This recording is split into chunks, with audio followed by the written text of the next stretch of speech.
اعوذ باللہ من الشیطان اللعین الرجیم بسم اللہ الرحمن الرحیم الحمد للہ وکفا وسلام علی عبادہ الذین اصطفیٰ. درود بھیجیے محمد و آل محمد.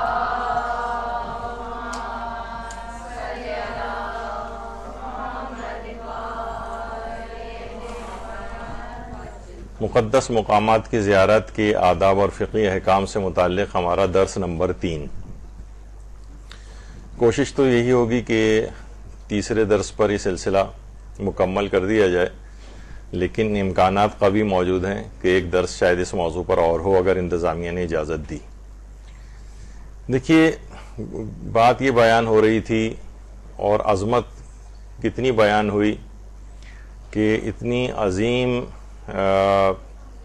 نعمت ہے یہ اور اتنی عظیم عبادت ہے یہ زیارت قبر امام حسین علیہ الصلوۃ والسلام، کہ ہر شخص کی خواہش ہے کہ وہ قبر امام کا زائر بنے. تو اس سلسلے میں ایک بات منسوب کی جاتی ہے آیت اللہ وحید خراسانی کی طرف. وہ یہ فرماتے ہیں کہ ہر روز صبح قبلہ رخ ہو کر اگر 3 مرتبہ کہیں صلی اللہ علیہ یا ابا عبداللہ، تاکہ آپ کا نام بطور زوار امام حسین کے رجسٹر میں درج کر دیا جائے. یعنی روزانہ صبح قبلہ رخ ہو کر 3 مرتبہ اگر صلی اللہ علیہ یا ابا عبداللہ کہا جائے تو اس بات کا لازمہ بنے گا کہ انشاءاللہ زیارت امام حسین اس کو نصیب ہو جائے گی. پھر آداب بیان ہو رہے تھے کہ زیارت کے آداب کیا ہیں، فقہی احکام کیا ہیں. تو چھٹے امام جعفر صادق علیہ الصلوۃ والسلام فرماتے ہیں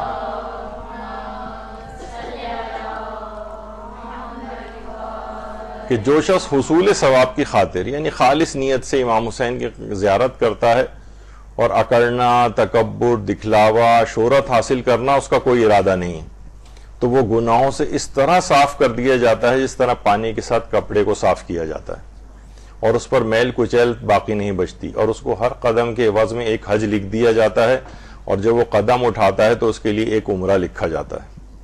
یعنی کن افراد کے لیے ہے یہ کہ جو حصول ثواب کی خاطر خالص نیت سے زیارت امام حسین کو انجام دیں. یہ نہ ہو کہ جناب اکڑ رہے ہیں، تکبر دکھا رہے ہیں، دکھلاوا کر رہے ہیں، شہرت حاصل کرنا ہے، میں اتنی دفعہ گیا ہوں، میں اتنی دفعہ گیا ہوں، بار بار مختلف حوالوں سے اس کا اظہار کرنا کہ جب میں اپنے 10ویں زیارت کے اوپر گیا تھا تو وہاں پر یہ ہوا تھا. تو اس طرح سے یعنی یہ سب چیزیں اس سلسلے میں نہ ہوں، کیونکہ حضرت امیر المومنین علی ابن ابی طالب علیہ الصلوۃ والسلام بھی فرماتے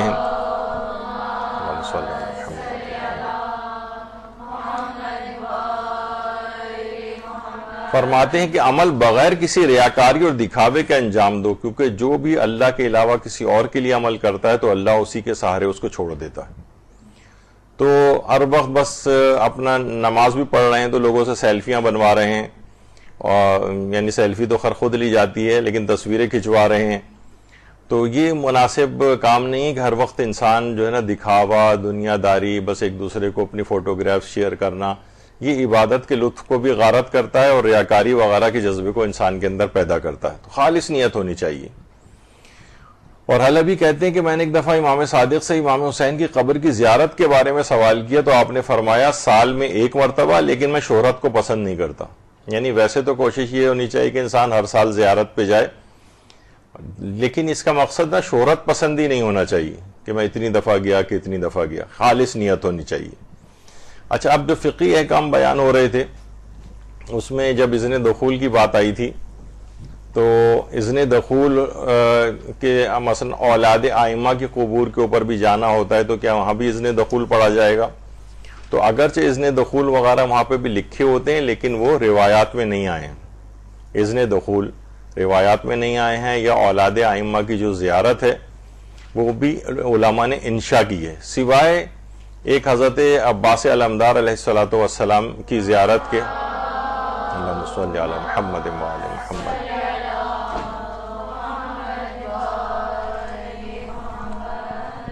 اچھا، اصحاب ائمہ کی جو زیارت ہے اس کے بعد نماز زیارت کا حکم، یعنی اصحاب ائمہ کی زیارت کے بعد نماز زیارت کیا پڑھی جائے گی، تو اس کے لیے بھی نماز زیارت وارد نہیں ہوئی ہے.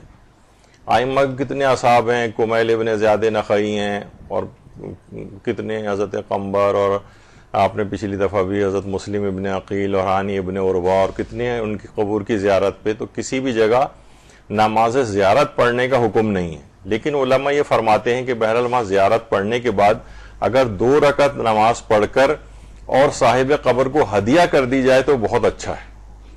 یعنی نماز زیارت کے عنوان سے تو نہیں ہوگی، لیکن 2 رکعت نماز پڑھ کر اور اس کا ثواب ہدیہ کر دیا جائے اصحاب ائمہ کو. تو ایک مسئلہ یہ ہے.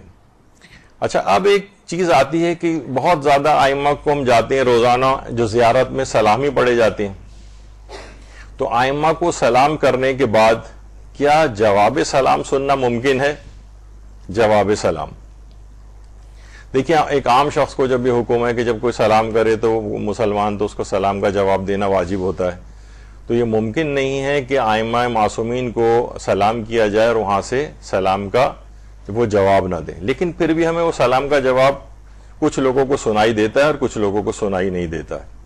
اچھا، اس سے بھی پہلے ایک مسئلہ اور ہمارے ہاں ڈسکس ہوتا ہے اور عالم اسلام میں بھی ڈسکس ہوتا ہے کہ کیا مردے جو ہیں وہ سنتے ہیں یا نہیں سنتے. مثلا جب قبرستان انسان جاتا ہے تو اہل قبور کو سلام کرتا ہے، السلام علیکم یا اہل القبور، اے قبر والو تم پر سلام ہو.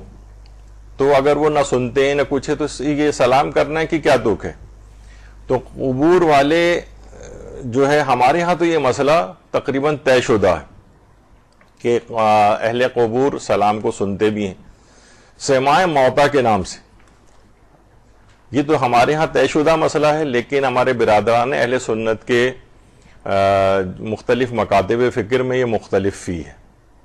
یعنی وہاں پر ان میں آپس میں ذرا اختلاف چلتا رہتا ہے کہ کیا ہے اس مسئلہ. لیکن انہوں نے بھی سماع موتا کی حمایت پہ ان لوگوں نے بھی کافی کتابیں لکھی ہیں، اور یہاں تک کہ جس وقت لوگ دفن کر کے جا رہے ہوتے ہیں تو اس وقت مردہ ان کے قدموں کے جانے کی آہٹ کو بھی سنتا ہے.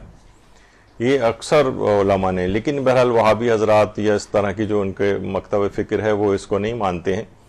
تو بہرحال سماع موتا یعنی مردے سنتے تو ہیں. اب جواب سلام دینا تو یقیناً وہاں سے جواب سلام کچھ لوگوں کو سنائی دیتا ہے. بعض اوقات یہ ہوتا ہے کہ دیکھیے ہماری مادیت کے پردے، گناہوں کے پردے اس قدر ہمارے اوپر پڑے ہوئے ہیں کہ ہم نہ بہت سی روحانی چیزوں کو اپنی مادیات کے پردوں کی وجہ سے نہیں سن پاتے ہیں. جیسے کہا جاتا ہے نا تفسیر کے معنی ہے پردے کو ہٹانا. تو علماء ایک ڈسکس کرتے ہیں کہ کیا قرآن کے اوپر کوئی پردہ پڑا ہوا ہے کہ جس کو ہم ہٹانا چاہتے ہیں تفسیر کے ذریعے؟ تو اس پہ علماء یہی کہتے ہیں قرآن پہ پردہ نہیں پڑا ہوا، ہماری عقلوں کے اوپر پردہ پڑا ہوا ہے. اس پردے کو ہٹاتے ہیں ہم تفسیر کے ذریعے. یعنی وہ پردے ہمارے ہٹتے ہیں جب ہم مفاہیم اور احادیث وغیرہ کے اندر اس طرح سے غور و فکر کرتے ہیں. بہت سی شخصیات ایسی گزری ہیں کہ جنہوں نے باقاعدہ ان سلاموں کو اپنے کانوں سے سنا ہے اور لوگوں نے بھی سنا ہے کہ جب ذریعہ امام حسین علیہ السلام پہ دیگر ائمہ پہ جس وقت سلام کیا جاتا ہے، اللہم صلی علی محمد و علی محمد،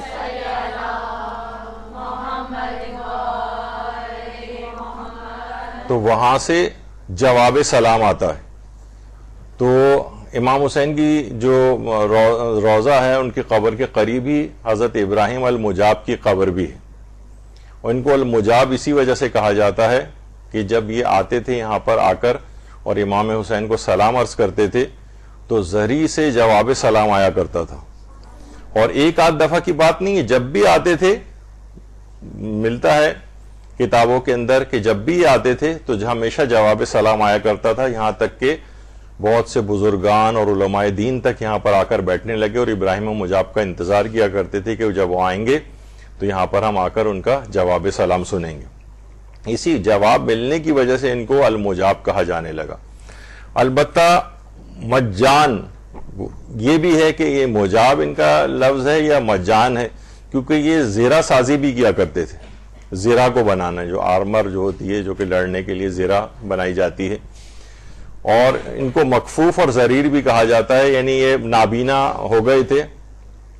تو بہت سے علماء نے البتہ اس کے اوپر اعتراض بھی کیا ہے کہ نابینا ہو گئے تھے تو زیرہ سازی جیسے اس کے اندر ممکن نہیں ہے کہ کوئی نابینا شخص ہو، تو اس کو وہ بھی کیا، انہوں نے انکار بھی کیا ہے.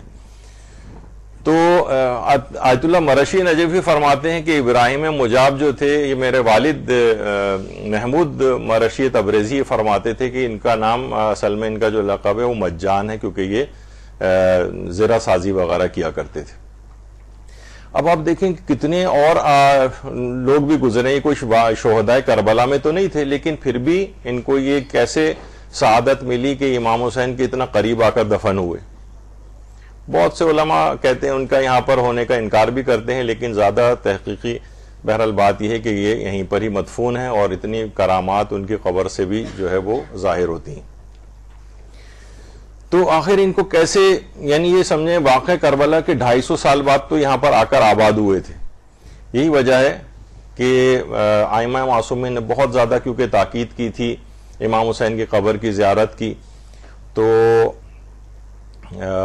مستنصر عباسی وہ اس کے دور میں کافی حد تک زیارت امام حسین کی، دیکھیں حکومتوں کے بھی ہوتے ہیں، سیاسی حالات ایسے ہوتے ہیں کہ بعض اوقات وہ ریلیکسیشن دے دیتے ہیں، کبھی سختیاں ہو جاتی ہیں، جیسے آج کل سعودی عرب میں بھی نظر آتا ہے ہم کو۔ تو اس نے کسی بعض وجوہات سے یہاں پہ ریلیکسیشن دے دی تھی، تو اس وجہ سے علویوں کی ایک جماعت نے یہاں پر آ کر رہائش اختیار کی تھی، جس میں خود یہ بھی تھے۔ تقریباً 262-63 ہجری کے اراؤنڈ کا جو واقعہ ہے اس کے قریب کا۔ تو ابراہیم مجاب جو تھے یہ حضرت امام موسیٰ کاظم علیہ السلام کے پوتے تھے۔ اللہم صلی علی محمد و آل محمد۔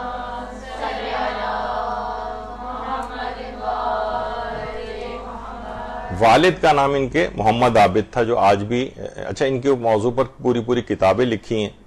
آقا محمد مہدی فقیہ بحر العلوم نے ایک پوری کتاب لکھی ہے، ابراہیم مجاب مدفون در حائر حسینی، تو اس سے کافی مفصل جو ہے انہوں نے اس موضوع پر کتاب بھی لکھی ہے، اور آج بھی ان کی قبر مبارک پر یہ لکھا ہوا نظر آئے گا، السلام علی سید ابراہیم المجاب ابن سید محمد العابد اور ابن امام موسیٰ کاظم، کیونکہ امام موسیٰ کاظم علیہ السلام کے یہ پوتے تھے۔ بہت سی جگہوں پہ ان کو کہا جاتا ہے کہ براہ راست بیٹے تھے، یہ بات غلط ہے، امام موسیٰ کاظم کے بیٹے نہیں تھے بلکہ پوتے تھے۔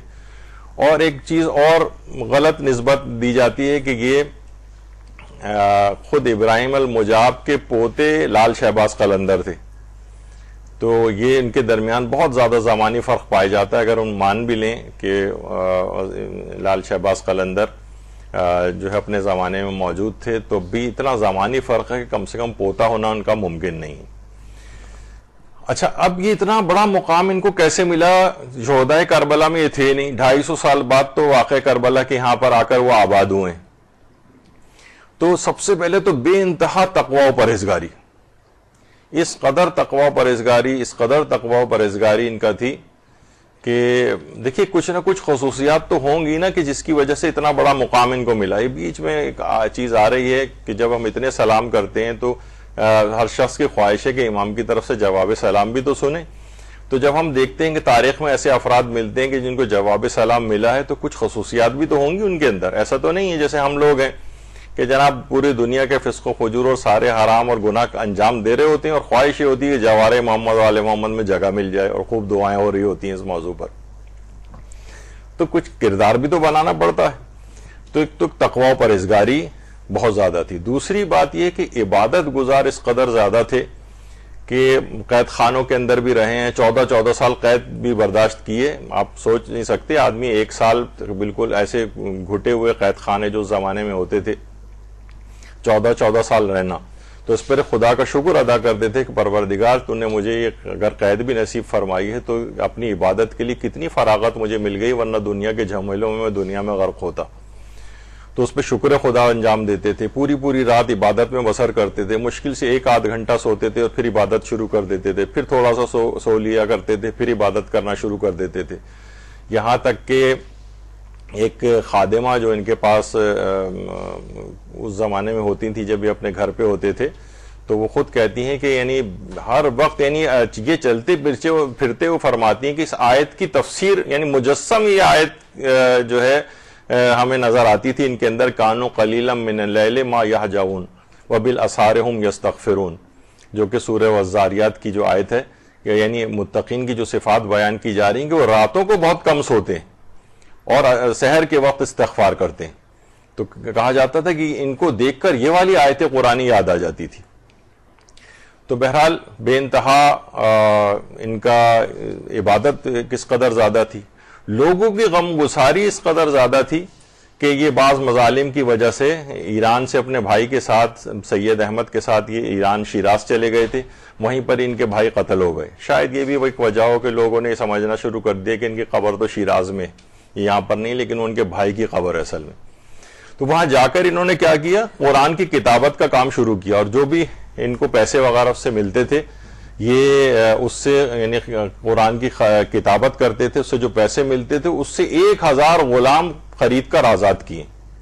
یعنی شخصیت کے پہلو آپ دیکھیں کہ 1000 غلام انہوں نے آزاد کیے، اور ماں باپ کی اس قدر اطاعت گزار تھے کہ دن کے وقت بے تحاشا محنت و مزدوری کرتے تھے، اور اس کے بعد تھکے ہارے جب آتے تھے تو ہر شب جمعہ کو ایک شب جمعہ اپنے والد کو حرم امام حسین لے جاتے تھے کندھے پہ بٹھا کے، اور دوسری شب جمعہ اپنی والدہ کو لے کے جاتے تھے. تو ایک دفعہ ان کی والدہ نے کہا کہ بیٹا مجھے لے کر چلے جاؤ. بے تحاشا تھکے ہوئے آئے تھے محنت مزدوری کر کے، اور جسم میں شدید درد ہو رہا تھا، لیکن ذرا سی بھی رتی برابر بھی خیال نہیں کیا کہ میں اتنا تھکا ہوا آیا ہوں انکار کر دوں والدہ کو. اسی طریقے سے والدہ کو اپنے کندھے کے اوپر بٹھا کے لے گئے. والدہ نے کہا بیٹا مجھے یعنی یہ لگتا ہے کہ میں شاید اگلی شب جمعہ تک زندہ نہ رہوں، تو تم مجھے ضرور لے کے چلے جاؤ. یہاں پر والدین اگر ذرا سا کچھ کہہ دیتے ہیں کام کرنے کو تو ہمیں موت پڑ جاتی ہے، اور نہ پانی بھی اگر مانگ لیں 2-4 کام بھی کہہ دیں تو طلاق سے ان کو عام طور پہ جواب دیا جاتا ہے. تو یہ دیکھیں سیرت کے پہلو ہیں جن کی وجہ سے ان تمام افراد کو اتنے بڑے بڑے مقامات ملے ہیں. ابراہیم المجاب، ان کو پھر ظاہر ہے جب یہ وہاں جاتے ہیں تو جواب سلام آتا ہے، السلام علیکہ یا ابی یا جدہ ہو، یا السلام علیکہ یا ابا عبداللہ الحسین، تو جواب سلام آتا تھا علیکہ السلام یا سید ابراہیم، یا علیکہ السلام یا ولدی، اے میرے بیٹے تم پر بھی میرا سلام ہو. تو یہاں تک امام کا لوگ علماء اور جو بزرگان تھے وہ وہاں بیٹھ کر انتظار کرتے تھے کہ ابراہیم و مجاب کب آئیں گے اور وہ آ کر سلام کریں گے، ہم ذریعے سے جواب سلام سنیں گے. درود بھیجیے محمد علیہ.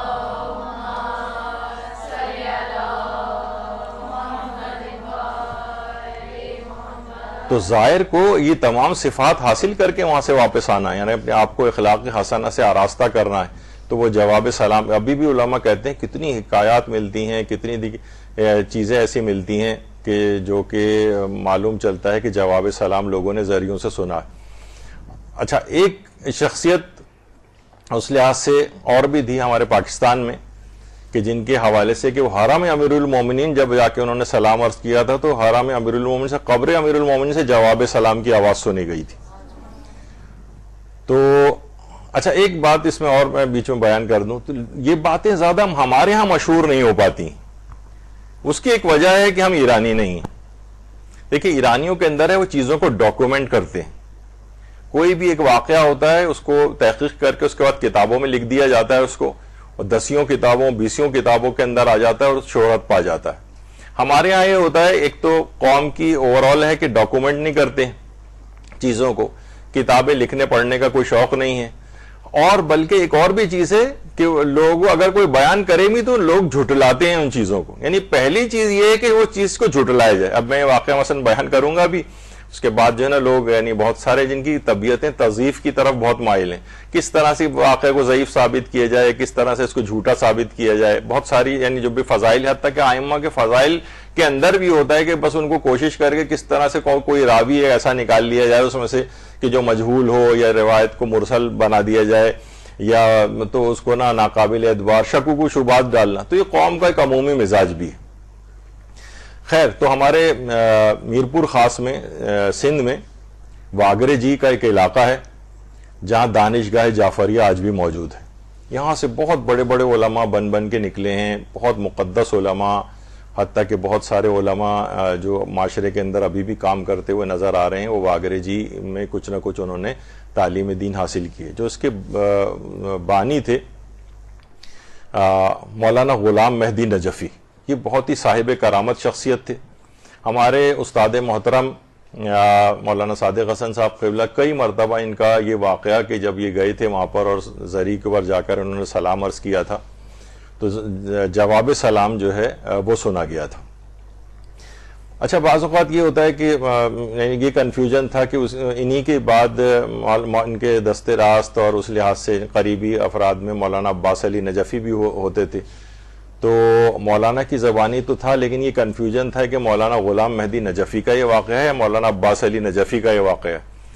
تو ابھی دانشگاہ جعفریہ کے سید محسن مہدوی جو ان کے بیٹے ہیں وہ اب ان کے پرنسپل ہیں, یعنی غلام مہدی نجفی صاحب کے ان کے بیٹے سے پھر فون کر کے ہمارے قابل قدر اور عالم دین جو مدرسۃ القائم سے بھی ان کا تعلق ہے, تو انہوں نے باقاعدہ ان سے تحقیق کی اور بات کی, تو ان کے بیٹے نے بھی اس بات کی تصدیق کی مولانا محسن مہدوی نے کہ یہ والد کے ساتھ ہمارے واقعہ ہوا تھا اور 1954-55 کے قریب کا زمانہ تھا وہ جب یہ واقعہ ہوا ہے کہ سلام انہوں نے عرض کیا تھا اور وہاں سے جواب سلام زری سے سنا گیا تھا.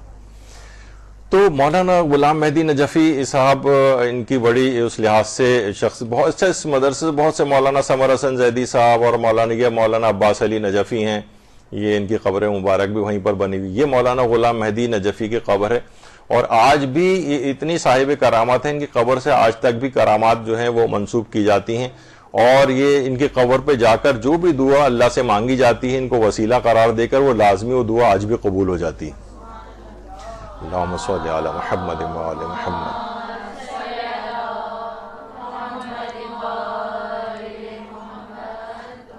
اچھا مولانا غلام مہدی نجفی جو ہیں یہ کوئی نہ کوئی شخصیت کا پہلو دیکھیں ہمارے یہاں وہی ہے کہ زیادہ ڈاکومنٹ نہیں کیا جاتا, علماء کی سیرت بیان و تحقیق ہو کہ آخر ایسی کیا ان کے اندر بات تھی کہ جواب سلام زری سے سنا گیا. تو سرسری سے مطالعے کے بعد جو یہ بات پتہ چلی کہ ان میں جذبہ تبلیغ بہت زیادہ تھا, بہت زیادہ جذبہ تبلیغ پایا جاتا تھا. اور ایک اور بھی تھے, جرت مند بھی بہت تھے. ظاہر ہے اندرون سندھ کا علاقہ ہے, وڈیرے وغیرہ وہاں پہ بہت ہوتی ہیں, حتیٰ کہ وڈیروں کے منہ پر ان کو بالکل کھری کھری بھی سنا دیا کرتے تھے. بلکہ ایک بہت بڑے وڈیرے جن سے لوگ تھر تھر کانپتے تھے, تو جب ان کے ساتھ یہ بیٹھے ہوئے تھے تو انہوں نے اس وڈیرے سے کہا تھا کہ آپ دنیا داری نے آپ پہ غلبہ کر لیا, اپنے آپ کو یعنی ٹھیک کریں. تو ایک دم سے جس طریقے سے آنکھ کھل جاتی ہے نا آدمی کی. دیکھیں ہر آدمی یہ سخت بات کہہ بھی نہیں سکتا ہے, اور یہ بھی ہے کہ اس کے لیے ایک شخصیت بھی ہونی چاہیے. ہمارے یہاں خواتین کیا کرتی ہیں کہ چھوٹی چھوٹی عمر کی طالبات بڑے بڑے علماء کی تقریر اٹھ کے اور بہت ہی سخت ترین جملے اپنی اس میں کہہ دیتی ہیں حاضرین کو. دیکھیے بہت سے بزرگ علماء کے حوالے سے ان کے منہ سے وہ باتیں اچھی لگتی ہیں, بہت سے جو اس لیول ان کا علمی ہوتا ہے ان کے منہ سے بات اچھی لگتی ہے. بعض اوقات سفید داڑھی والے بزرگوں کے منہ سے وہ بات اچھی لگتی ہے. وہی چیز ایک جوان اور ایک بچہ یا نوزائیدہ قسم کا جو ہے ذاکر یہ والی بات کہے تو وہ اچھی نہیں لگتی. تو ہمارے یہاں بہت سی بلنٹ طور پر جو ہے نا بہت سی باتیں کہہ دیتی ہیں خواتین, جبکہ وہ آپ کے مقام اور منصب نہیں ہے, آپ کو ذرا ہمبل طریقے سے بات کہنی چاہیے. لیکن بہت سے علماء جو ہیں جب وہ دیکھتے ہیں کہ نہیں یہاں سخت بات کہنی مجھے چاہیے تو سخت بات بھی کہہ دیتے ہیں اور اس کا اثر بھی ہوتا ہے. تو اس وڈیرے نے کہا کہ واقعی میری آنکھیں کھل گئیں, آپ مجھے احکامات دین کی تعلیم دیں, شریعت کے احکام سکھائیں. پھر انہوں نے سکھانے شروع کی اور اس کے بعد وہ ان میں انقلاب اور تبدیلی آئی. تو یہ تبلیغات کے سلسلے میں جگہ جگہ جاتے تھے. غذا کے اندر اتنی احتیاط کرتے تھے کہ کوئی بھی ایسے فرد کے ہاتھ سے حتیٰ کھانا نہیں کھاتے تھے. بعض اوقات بہت سی جگہوں پہ جا کر بھوکے واپس آ جاتے تھے کہ کسی بے نمازی نے اس کھانے کے اندر ہاتھ نہ لگایا ہو, نہ یہ روٹی کسی بے نمازی نے پکائی ہو, نہ یہ کھانا کسی بے نمازی عورت کے ہاتھ کا بنا ہوا یا مرد کے ہاتھ کا. تو بعض اوقات ایسا بھی ہوتا تھا کہ ایسے بھوکے واپس آ جاتے تھے. ان کی سیرت میں اس لحاظ سے یہ چیز ملتی ہے. اور اتنا تبلیغ دین اور ابلاغ اور امر بالمعروف کے شوقین تھے کہ بعض اوقات ہندوؤں تک کو کہتے تھے کہ تم داڑھی رکھو. تو بہت سے صاحبان ایمان پریشان ہوتے تھے کہ ہندو کو داڑھی رکھوانے کا کیا فائدہ ہے. تو وہ کہتے تھے کہ ہندو کو چاہے فائدہ ہو یا نہ ہو, اسلامی احکام بتانے میں میرا تو فائدہ ہے. تو بعض اوقات ہم یہ بھی ہوتا ہے نا کہ ہم یہ سوچتے ہیں کہ بھئی یہ اس کو کہیں گے تو کیا فائدہ ہوگا, اس کو فائدہ ہو یا نہ ہو. جیسے ہمارے یہاں کہا جاتا ہے نا کہ بھئی یہ ہٹا کٹا فقیر ہے, اس کو ہم پیسے کیوں دیں. بھائی اس کو فائدہ ہو یا نہ ہو, آپ کا تو دینے میں فائدہ ہی فائدہ ہے. یعنی آپ جو صدقے کی نیت سے پیسہ دیں گے, چاہے وہ ہٹا کٹا ہی کیوں نہ ہو, آپ کو صدقہ کا ثواب جو ہے وہ مل جائے گا. تو بہرحال ان کے ساتھ بھی ہوتا تھا, کہتے تھے فائدہ تو میرا. تو بہرحال ان کی اور بھی شخصیت کے بہت پہلو ہوں گے. تقدس معابیب تو بے انتہا تھی, کرامات آج بھی ان کی خبر سے جو ہے وہ ساتیں ہوتی ہیں. تو بہرحال جواب سلام اگر سننا ہے کسی کو تو اپنے اندر کچھ ایسی خصوصیات پیدا کرنا پڑیں گی. زائر جاتے ہیں جیسے ویسے ہی وہاں سے واپس آ جاتے ہیں. بعض اوقات پہلے سے زیادہ بدتر ہو کے بھی واپس آتے ہیں. جب بھی بہت سے علماء کہتے ہیں کہ حج پہ جانے والوں کا تو اعتبار کرنا, واپس آنے والوں کا اعتبار نہ کرنا. کہا جاتا ہے نا کہ حج پہ جا رہے ہیں جناب, لوگوں سے معافیاں مانگ رہے ہیں اور اپنے خمس کو ٹھیک کر رہے ہیں اور فلاں چیز کر رہے ہیں اور یہ کر رہے ہیں وہ کر رہے ہیں. اس وقت تو بہت آدمی جب پہلا حج کرنے جا رہا ہوتا ہے تو کتنا زیادہ متوجہ ہوتا ہے, اور اس کے بعد جب وہاں حج وج کر لیتے ہیں اور پورا اطمینان ہو جاتا ہے کہ ہاں سارے گناہ بخشے گئے, تو گویا ایک لحاظ سے تازہ دم ہو کر نئے گناہوں کی تیاری کے ساتھ واپس آنے والی ایک فطرت ہو جاتی ہے انسان کی. تو ایسا نہیں ہونا چاہیے. تو بہرحال یعنی کیونکہ ہم آداب بھی بیان کر رہے ہیں تو ظاہر اس طرح سے وہاں سے واپس آئے کہ کچھ نہ کچھ نیک خصوصیات اپنے اندر پیدا کرنے کا عزم کرے, کچھ نہ کچھ ایسی یعنی کوئی تو شخصیت کا ایسا پہلو ہونا چاہیے. دیکھیے مختلف شخصیات ایک سے زائد بھی پہلو پیدا کیے جا سکتے ہیں, لیکن کم سے کم کوئی تو ایسا پہلو ہو کہ آپ کے اندر جس میں آپ ایکسل کریں, آپ ایک برائٹنس آپ کے اندر ہے کہ جناب فلاں جو ہے وہ تبلیغ کے اندر بہت زبردست ہے, فلاں چیز وہ ان کے اندر اخلاق بہت اچھا ہے, فلاں جو ہے وہ خدمت دین کے اندر جو ہے نا بہت زیادہ ہے. یعنی کوئی نہ کوئی شخصیت کا ایک ایسا نمایاں پہلو, کوئی خدمت خلق کے اندر جو ہے بہت آگے بڑھ جائے, کوئی لوگوں کی قرات آپ کوئی ٹھیک کروانے لگے, کوئی لوگوں کے وضو ٹھیک کروائے, کچھ خواتین کے فقہی احکام والا جو ہے وہ بیڑا اٹھا لیں. تو اس طرح سے بہت سارے اپنی شخصیت کا کوئی ایسا نمایاں پہلو ضرور رکھیے کہ لوگوں کے دماغ میں ذکر کرتے ہی وہ والا پہلو آپ کا آئے, وہ والی خصوصیت آپ کی آئے, اور اسی میں آپ دین کی خدمت کریں. تو انشاءاللہ پھر دیکھیں گے وہ ظاہر بھی اور وہ عام مومن اور یا مومنہ بھی اس قسم کی جو ہے وہ چیزیں پیدا کر سکتے ہیں اپنے اندر کے, وہاں سے پھر اگر سلام کریں تو جواب سلام بھی سنا جا سکے. اچھا اب آگے بڑھتے ہیں ان مسائل کے اندر. زیارت عاشورہ جب وہاں جا رہے ہیں تو 100 لعن اور 100 سلام کے ساتھ زیارت عاشورہ کا پڑھنا یہ خود ایک بہت بڑا ایک مسئلہ ہے. اچھا وہاں جا کر بھی ایک دفعہ سفر میں علامہ طالب جوہری صاحب قبلہ کے بیٹے امجد جوہری بھی ہمارے ساتھ تھے, تو گروپ میں بہت سارے لوگ سوال جواب ان سے کر رہے تھے. تو ایک بڑے اچھا انہوں نے جملہ ایک سوال کے جواب میں کہا, کسی نے پوچھا کہ آغا کیا یہاں پر ہم جو زیارت عاشورہ پڑھیں گے کربلا میں امام حسین کی, تو اس میں 100 لعن اور 100 سلام بھی پڑھیں؟ تو انہوں نے کہا اگر یہاں پر زیارت عاشورہ کو 100 لعن اور 100 سلام کے ساتھ آپ نہیں پڑھیں گے تو پھر کہاں پڑھیں گے؟ یعنی عام طور پہ ہوتا ہے نا کہ بھئی یعنی جو مخصوص اس کی جگہ ہے خاص کربلا قبر امام حسین, وہاں زیارت عاشورہ پڑھیں, اور وہاں پر بھی آپ کہہ رہے ہیں کہ 100 لعن اور 100 سلام میں نہ پڑھوں. تو انہوں نے کہا یہاں پر بھی نہیں پڑھیں تو پھر کہاں پر پڑھیں گے؟ تو بہرحال لوگوں کو ذرا بڑا بھی لگتا ہے. تو اس سلسلے میں علماء جو بات بیان فرماتے ہیں کہ زیارت عاشورہ میں 2 مقامات پر عبارت کو 100 مرتبہ پڑھنے کو کہا گیا ہے, اور عام طور پہ وہ جو عبارت ہے خاص طور پر لعن والی وہ 2-3 لائنوں کی, وہ 100 دفعہ پڑھیں تو بہت مشکل ہوتا ہے. تو بہت سے مومنین صرف 1 بار پڑھتے ہیں, بہت سے 10 بار پڑھتے ہیں. تو ایک عالم ہیں قم میں آیت اللہ استاد احمد عابدی, انہوں نے فرمایا ہے کہ ضروری نہیں کہ جو طویل جملات ہیں لعن کے یا ان کو پورا 2-3 لائنوں کا 100 دفعہ پڑھا جائے, بلکہ 100 دفعہ صرف اس یوں پڑھ لیا جائے اللہم العنہم جمیعا.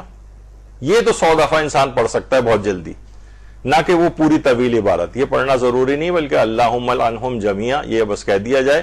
البتہ جو سلام ہے السلام علی الحسین وعلی علی ابن الحسین وعلی اولاد الحسین وعلی اصحاب الحسین, اس کو 100 مرتبہ ہی پڑھا جائے. تو اگر بہرحال عمومی زندگی کا بھی مسئلہ ہے اور زیارت کے لیے وہاں جا رہے ہیں تو وہاں تو کوشش کریں کہ پورا 100 لعن اور 100 سلام وہ 3 عبارت 3 لائنوں والا ہی 100 دفعہ پڑھ لیں. تو کم سے کم 1 دفعہ تو پڑھ ہی لیا جائے وہاں پر, تاکہ زیارت عاشورہ کا ایک مکمل حق ادا ہو سکے. تو ایک تو چیز یہ ہو گئی. ہاں ایک بات اس میں اور علماء کہتے ہیں کہ 100 دفعہ سلام کیوں ان کو کیا جائے. تو بہت سے علماء یہ بات بھی کہتے ہیں کہ اس قدر مظالم ہوئے, ظالموں کے اتنے لشکر وہاں پر موجود ہوتے تھے, تو سوائے اصحاب باوفا کے کوئی امام کو سلام کرنے کو بھی تیار نہیں ہوتا تھا.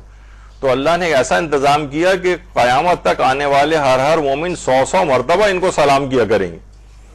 یعنی امام حسین, ان کی اولاد اور ان کے اصحاب کو ایک ایسا انتظام زیارت عاشورہ کے اندر ہوا. اچھا کیونکہ دیکھیں زیارت عاشورہ کا ایک ایک لفظ جو اس کے اندر پڑھا جاتا ہے نا، آیت اللہ شیخ جعفر شوستری نے خصائص حسینیہ میں لکھا کہ عقل دنگ رہ جانے والی زیارت کی فضیلتوں میں 16 فضیلتیں ایسی ہیں جن میں ہر فضیلت 100 فضیلتوں سے برتر ہے۔ ان میں سے ایک فضیلت یہ ہے کہ زیارت کے الفاظ میں سے ہر لفظ کے عوض زائر کو خدا کی رحمت کا ایک حصہ ملتا ہے، ہر حرف کے عوض۔ یعنی اگر آپ لوگ گھبرا جاتے ہیں کہ 100 دفعہ میں فلاں چیز کیسے پڑھوں گا، یہاں پر ایک ایک حرف کے بدلے رحمت خداوندی کوئی چھوٹی موٹی چیز تو نہیں، لیکن رحمت خداوندی کا ایک حصہ مل جاتا ہے۔ ایک ایک حرف کے بدلے کتنے حروف ہیں، اور وہ 100 دفعہ بھی اگر وہ پڑھیں گے لان اور سلام، تو حروف کا اندازہ لگائیں، کوئی بیٹھ کر گنے کہ کتنے رحمت الہی اس کے شامل حال ہو جائے گی۔ اچھا اب ایک مسئلہ آتا ہے کہ حرم میں ہم جا رہے ہیں، حرم میں صحن بھی ہیں، رواق بھی ہیں، اپنے ہوٹل بھی ہے، کسی اور جگہ جا رہے ہیں، راستے بھی ہیں، نمازوں کا ثواب زیادہ کہاں ملتا ہے؟ زیادہ دیکھیے سب سے پہلی بات تو یہ ہے کہ خود ثوابوں کے اعتبار سے بھی نا، جگہوں کے اعتبار سے بھی نمازوں کے ثواب جو فضیلت ہیں وہ الگ الگ ہیں۔ مثلا مسجد النبوی کے اندر اگر کوئی شخص نماز پڑھتا ہے تو 10,000 نمازوں کے برابر ثواب ہے، 10,000 نمازیں۔ اور اگر خانہ کعبہ کے اندر نماز پڑھتا ہے مسجد الحرام میں تو وہاں پر 1,00,000 نمازوں کے ثواب کے برابر۔ لیکن حرم امیر المومنین میں ایک نماز کا ثواب 2,00,000 نمازوں کے برابر ہے، حتیٰ کہ مسجد الحرام میں 1,00,000 نمازوں کے برابر ہے، اور حرم امیر المومنین میں صحیح روایت کے مطابق 2,00,000 نمازوں کے برابر ہے۔ تو یہ پروردگار عالم کا فضل ہے، وہ جب چاہے جیسا چاہے کہیں ثواب کم اور زیادہ کر سکتا ہے۔ اور یہاں پر بہت سے افراد جو کہ میں نے جن کا پچھلی دفعہ بھی مثال دی تھی کہ جو کہ کاروان لیڈر ہوتے ہیں، وہ لوگوں کہہ رہے ہوتے ہیں زائرین سے بھائی نمازیں تو اپنے گھر پہ بھی جا کر پڑھتے رہنا، یہاں تو صرف زیارت آ کر کرو۔ ارے بھائی یہاں پہ ایک نماز 2,00,000 نمازوں کے برابر ہے، پوری زندگی بھی تم ٹکریں مارتے رہو گے تو 2,00,000 نمازیں نہیں پڑھ سکو گے۔ اور یہاں پر کثرت کے ساتھ لوگوں کو عبادت بھی کرنے، تو زیارت تو کر ہی رہے ہیں، وہاں کے کون وہاں پہ آ کر ہوٹل کے اندر بیٹھا ہوا ہے، زیارت تو کر ہی رہے ہیں، بار بار دن میں کئی دفعہ جا کر بھی زیارت کر رہے ہوتے ہیں۔ اب یہ وہاں جا کر بجائے کہ لوگوں کو بیٹھ کے ادھر ادھر دیکھنے کی آپ ہکاتے ہوئے لے جائیں کہ بس ہمیں اپنی فارمیلٹی پوری کرنی، لوگوں کو نمازوں کا اور ان کا وقت دینا چاہیے۔ کتنے زیادہ یعنی اپنے نامہ اعمال کو بھاری کر کے جائیں۔ ایک نماز سوچیں آپ، وہ 2,00,000 نمازوں کے حرم میں امیر المومنین میں ثواب دلواتی ہے۔ تو حرم یہ تو اس لحاظ سے۔ اچھا اب خود حرم میں نمازوں کا ثواب زیادہ کہاں پر ہے؟ دیکھیے مثلا اگر مسجد نبوی ہے، مسجد نبوی میں بھی ہر جگہ کا ثواب برابر نہیں، حتیٰ کہ باقاعدہ بہت سے ستون ہیں وہاں پر لکھا ہوا ہے کہ حد المسجد فی زمان النبی، یعنی یہ یہاں سے یہاں تک رسول خدا کے زمانے میں جو مسجد تھی اس کی حدود یہاں سے یہاں تک ہیں، اور اس کے بعد سارے مختلف اس میں ایکسٹینشنز ہو رہی ہیں، یہاں تک کہ اتنی ایکسٹینشن ہو گئی ہیں کہ رسول اللہ کے زمانے میں جو پورا مدینہ تھا، وہ اس وقت جو مسجد نبوی کا احاطہ ہے پورا مسجد نبوی، پورا مدینہ مسجد نبوی کے اندر آ گیا، یعنی جس میں لوگوں کے گھر ہوتے تھے، لوگ رہا کرتے تھے، یعنی مسجد نبوی رسول اللہ کے دوار کا پورا شہر مدینہ اس کے اندر آ گیا۔ تو ظاہر ہے کہ جو قدیم مسجد رسول اللہ کے دور میں تھی اس کا ثواب زیادہ ہے۔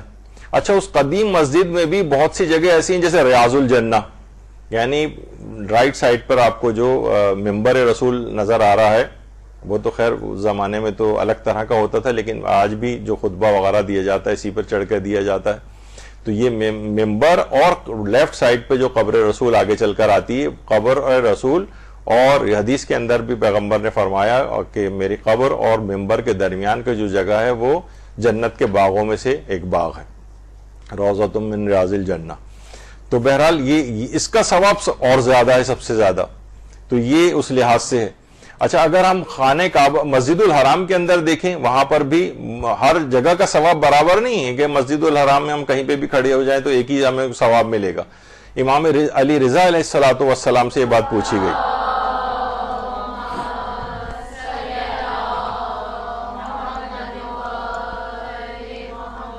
کہا کہ مولا مسجد الحرام میں سب سے زیادہ نماز کا ثواب کہاں پر ہے؟ تو امام نے فرمایا حتیم میں۔ حتیم ہمارے ہاں عام طور پر جو شہرت پا گئی ہے جگہ، وہ گول دیوار والی جگہ ہے، ابھی جو میں آگے چل کر دکھاؤں گا ابھی آپ کو، لیکن اصلاً روایات کے اندر جو حتیم جس کو کہا گیا ہے وہ حجر اسود اور خانہ کعبہ کے جو دروازے کے درمیان کا ایریا ہے، یہ جہاں پہ آپ کو لوگ عام طور پر چمٹے ہوئے نظر آ رہے ہیں، لیفٹ سائڈ پر حجر اسود وہ ہے جہاں پر یہ پولیس والا کھڑا ہوا ہے، اور اس سے لے کر باب کعبہ کے درمیان کا جو جگہ ہے وہ حتیم کہلاتا ہے۔ روایات کے اندر حتیم اسے کہا گیا ہے۔ کا سب سے زیادہ ثواب اس کے بہت ہی قریبی خانہ کعبہ سے ٹیک لگا کر جب امام زمانہ علیہ السلام ظہور فرمائیں گے، اللہم صلی علی محمد و علی محمد،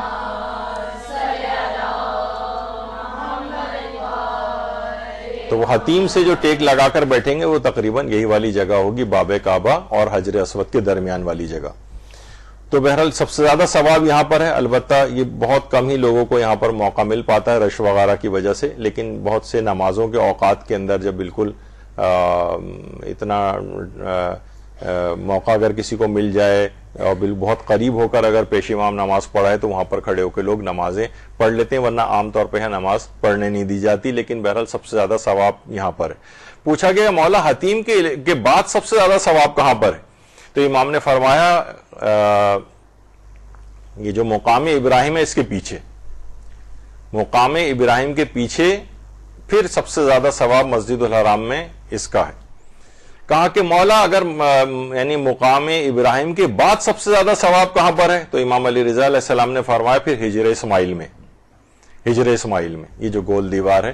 اچھا، اس کے اندر آپ نے دیکھا کہ یہ ایک شخص اس کے اندر نماز پڑھ رہا ہے، یہ بھی خاص واقعہ ہے کہ اس کارکن جو وہاں پر ملازم ہے صفائی وغیرہ کے لیے، اس کی بہت اچھی کارکردگی تھی، تو اس کو حکومت کی طرف سے انعام میں کچھ پیسے دیے گئے، تو اس نے کہا کہ مجھے پیسے نہیں چاہیے، مجھے اس بات کی پرمیشن دے دیں کہ میں ہجر حتیم کے اندر یا ہجر اسماعیل کے اندر میں نماز ادا کر لیا کروں۔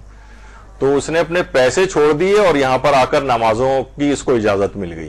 تو بہرحال کیونکہ یہ یعنی سمجھے تیسرے نمبر کے اوپر سب سے زیادہ ثواب مسجد الحرام میں ہجر اسماعیل والے ایریا کے اندر، جس کو عام طور پہ لوگ اسی کو حتیم کا کہتے ہیں، اس کے اندر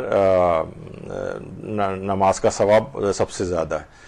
کہا کہ مولا حتیم کے یہ جو ہجر اسماعیل کے بعد سب سے زیادہ ثواب کہاں ہے؟ تو امام نے فرمایا پھر جتنا کعبے سے قریب نماز پڑھی جائے گی اتنا ثواب زیادہ ملے گا، جتنا کعبے سے قریب پڑھی جائے گی۔ ایک دفعہ طواف کرتے کرتے بعض اوقات ہوتا ہے اسی وقت ہی صفیں لگنے لگتی ہیں، تو اتفاق سے مجھے موقع مل گیا اور تقریباً پیش امام کے بہت ہی قریب کھڑا ہو کے یعنی مجھے سعادت ملی۔ بہرحال وہ پولیس والے وہ ظاہر ہے میں ہاتھ کھول کے نماز پڑھ رہا تھا، ویسے ہی وہاں پر یہ والے مسائل ہیں، تو پورے وقت وہ لوگ بہت چوکنا ہو کے مجھے دیکھتے رہے کہ کیا ہے۔ بہرحال اتفاق ایسا تھا کہ گھومتے گھومتے اسی جگہ کے اوپر آ گیا۔ تو بہرحال یہ کہ عام طور پہ اس انداز سے کھڑے نہیں ہونے دیتے یا مشکوک سمجھ رہے ہوتے ہیں کہ ویسے ہاتھ کھول کے نماز پڑھ رہا ہے، کون ہے کیا ہے۔ تو بہرحال بہت قریب، جتنا خانہ کعبہ سے قریب ہو کر پڑھی جائے گی امام نے فرمایا پھر اس کا ثواب سب سے زیادہ ہے۔ اور اسی طریقے سے جو خانہ کعبہ کے جو چار کونے ہیں، ان کونوں کے بالکل سیدھ میں جہاں تک بھی ان کونوں کی طرف یعنی چار، جب یہ جو وداع کے اعمال بتائے جاتے ہیں، جب انسان عمرہ یا حج سے واپس آ رہا ہوتا ہے تو اس وداع کے مستحبات میں سے ایک ہے کہ وہ خانہ کعبہ کے چاروں کونوں کی سمت میں ایک ایک نماز پڑھے، 2 رکعت نماز ہر سمت میں ایک ایک کونے پر۔ تو بہرحال یہ بھی ایک جو تاکید والی جو ہے جگہ ہیں کہ جہاں پر نماز کا ثواب زیادہ ہے۔ اچھا، اب آ جائیے کہ حرم میں نمازوں کا ثواب کہاں ملے گا؟ مثلا ہم صحن میں نماز پڑھ رہے ہیں، رواق میں نماز پڑھ رہے ہیں، ہوٹل میں نماز پڑھ رہے ہیں، تو اس میں پھر علماء فرماتے ہیں کہ جس قدر بھی زری کے قریب ترین آپ کو جگہ مل جائے قبر امام کے، اس کا ثواب سب سے زیادہ ہے۔ البتہ ایک شرط کے ساتھ ہے، وہ یہ ہے کہ جو زیارت کرنے والے ہیں ان کے لیے مزاحمت کریٹ نہ ہو، یعنی ایسا نہ ہو کہ لوگ زیارت کے لیے آ رہے ہیں اور سارے لوگ وہاں نمازیں پڑھنے کے لیے کھڑے ہوئے، ان لوگوں کو بیچاروں کو زیارت کرنے کو نہیں مل رہی ہے، مزاحمت نہیں ہونی چاہیے۔ ہاں، ادھر ادھر سائیڈوں میں اگر آپ کو جگہ مل جائے، جتنا زری کے قبر کے قریب کھڑے ہو کے قبلہ رخ ہو کے نماز پڑھیں گے اتنا زیادہ ثواب ہے بنسبت دور کی جگہوں کے۔ تو لوگ عام طور پر اگر جگہ خالی بھی ہوتی ہے اسے چھوڑ کے صحنوں وحنوں میں ادھر ادھر جا کے پڑھنا شروع کر دیتے ہیں، وہاں پہ بھی ٹھیک ہے، لیکن زیادہ ثواب لینا ہے تو زری کے اور قبر کے جتنی قریب پڑھی جائے گی اس کا ثواب زیادہ ہے۔ اچھا، اب کیا نماز زیارت پڑھنے کے بعد اس کا ثواب زندہ یا مرحومین کو ہدیہ کیا جا سکتا ہے؟ تو جی ہاں، زیارت پڑھنے کے بعد اس کا ثواب زندہ کو بھی ہدیہ کر سکتے ہیں، مرحومین کو بھی ہدیہ کر سکتے ہیں، اس میں کوئی حرج نہیں ہے۔ اور اس سے پہلے ہم اکثر دفعہ فقہی مسائل میں آ بھی چکا ہے کہ واجبات کا ثواب بھی آپ ہدیہ کر سکتے ہیں، زندوں کو بھی اور مرحومین کو بھی، واجبات کا بھی اور مستحبات کا بھی. ظاہر ہے زیارت جو ہے یا نماز زیارت ہے اس کا ثواب بھی زندہ کو بھی ہدیہ کر سکتے ہیں اور مرحومین کو بھی ہدیہ کر سکتے ہیں. حتیٰ کہ واجبات کہ آپ اپنی نماز ظہر اثر پڑھی مثلا وہاں پر یا آپ نے پچھلی جتنی واجب نمازیں پڑھی ہیں اس میں آپ کہیں گے ان تمام نمازوں کا ثواب مثلا اس کا ہدیہ میں مثلا امام حسین علیہ السلام کی خدمت میں پیش کرتی ہوں. تو جتنی آپ نے اب تک واجب نمازیں پڑھی ہیں، واجب روزے رکھے ہیں، واجب حج کر کے آئے ہیں، یہ آقا سیستانی کا بھی فتویٰ ہے، دیگر علماء بھی کہتے ہیں کہ ثواب کو ہدیہ کیا جا سکتا ہے. زندوں کے لیے بھی ہدیہ کر سکتے ہیں، اپنے مرحومین کو بھی ہدیہ کر سکتے ہیں، اس میں کوئی حرج اور اس کی رکاوٹ کی بات نہیں. تو نماز زیارت جو آپ نے پڑھی ہے اس کا ثواب بھی ہدیہ کر سکتے ہیں. اچھا، کیا کسی زندہ شخص کی نیابت میں زیارت کر سکتے ہیں؟ تو جی ہاں، نیابت میں یا مثلا اپنے وطن میں اپنے بہن بھائی اپنے والدین کو چھوڑ کر گئے ہیں، ان کی نیابت میں بھی آپ زیارت کر سکتی ہیں. یا مثلا کوئی ساتھ گیا ہے، کسی کی طبیعت خراب ہے، وہ اس وقت زیارت کے لیے نہیں جا پا رہا ہے، آپ نے کہا میں تمہاری نیابت میں زیارت کر لوں گی. زیارت کریں اور اس کا ثواب اس شخص کو ہدیہ کر دیں، یا اس کی نیابت میں اس کی طرف سے زیارت کر لیں، اس کو ثواب مل جائے گا انشاءاللہ. تو زندہ شخص کی نیابت میں بھی زیارت ہو سکتی ہے.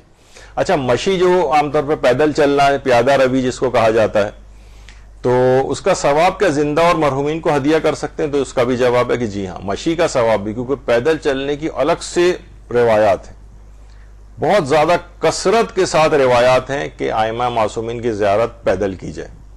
وہ یعنی نجف سے کربلا پیدل چلنے کے متعلق نہیں ہے، لیکن مشی یعنی کتنا بھی انسان چل سکے. اچھا، بعض اوقات سوچتے ہیں کہ جب ہم ہیں تو وہ تو 2-3 دن کا ہوتا ہے کہ جناب آپ نجف سے چلیں اور کربلا اور لوگوں کے پاؤں میں چھالے پڑ جاتے ہیں، درد ہو جاتا ہے اور کیا کیا چیزیں ہو جاتی ہیں. تو ضروری نہیں کہ پورا از اول تا آخر آپ پیدل چلیں، جتنا چل سکیں ہمت ہے اتنا چلیں، بعد میں سواری کر کے آپ کربلا پہنچ جائیں. تو بہرحال اس کا ثواب بھی، مشی کا ثواب بھی زندوں کو بھی ہدیہ کر سکتے ہیں، مرحومین کو بھی ہدیہ کر سکتے ہیں. ایک دماغ میں اکثر لوگوں کے سوال آتا ہے کہ ہدیہ کرنے کے بعد ہمارے پاس بھی کچھ بچتا ہے یا ہم نے سارا دوسرے کو دے دیا؟ کہا جاتا ہے نا القاسم و محروم، جو تقسیم کرنے والا ہے خود محروم ہو جاتا ہے. مثلا حصہ بانٹ رہی ہیں ختم ہو گیا، جو بیچارہ تقسیم کر رہا تھا اس کے لیے کوئی حصہ نہیں بچا. تو یہاں پر ایسا نہیں ہے، ہدیہ دینے والا جو ہے، بلکہ بعض اوقات ممکن ہے کچھ چیزوں سے قرائن سے اس کی تائید بھی ہوتی ہے کہ ہدیہ جو پیش کر رہا ہے، جو عمل کر کے کسی کو بخش رہا ہے، اس کا ثواب تو دگنا تگنا نہ جانے کتنا ہو جاتا ہے. تو ہدیہ کرنے کے بعد ایسا نہیں کہ خود کے لیے کچھ نہ بچے، سارا ثواب ادھر چلا جائے اور یہ بالکل تہی دامہ ہو جائے. نہیں، ایسا نہیں ہے. ہدیہ کرنے کے بعد بلکہ اس کا ثواب کئی گنا بڑھ جاتا ہے. غم گساری ہے اس کی، یعنی یہ جو ہے دوسرے کے لیے مثلا کوئی ایسا شخص ہے نہیں جا پا رہا ہے، اس کی طرف سے یہ کر رہا ہے، یا اپنے دیگر افراد جو یہاں پر نہیں آ پائے ہیں. کتنے لوگ ایسے ہیں آپ کہیں کہ جو جن کی حیثیت اتنی نہیں ہے کہ زیارت کے لیے جا سکیں، دل محسوس کر کے رہ جاتے ہیں، کسی سے کہتے بھی نہیں ہیں یہ میں جو زیارت اب انجام دے رہی ہوں میں ان افراد کے لیے کر رہی ہوں جو یہاں آ نہیں پاتے. تو انشاءاللہ کوئی ثواب اور اس کا کوئی ٹھکانہ نہیں ہوگا. تو اپنے لیے نہ صرف کہ ثواب بچتا نہیں ہے بلکہ اس قدر بچتا ہے کہ آپ تقسیم بھی کر سکتی ہیں.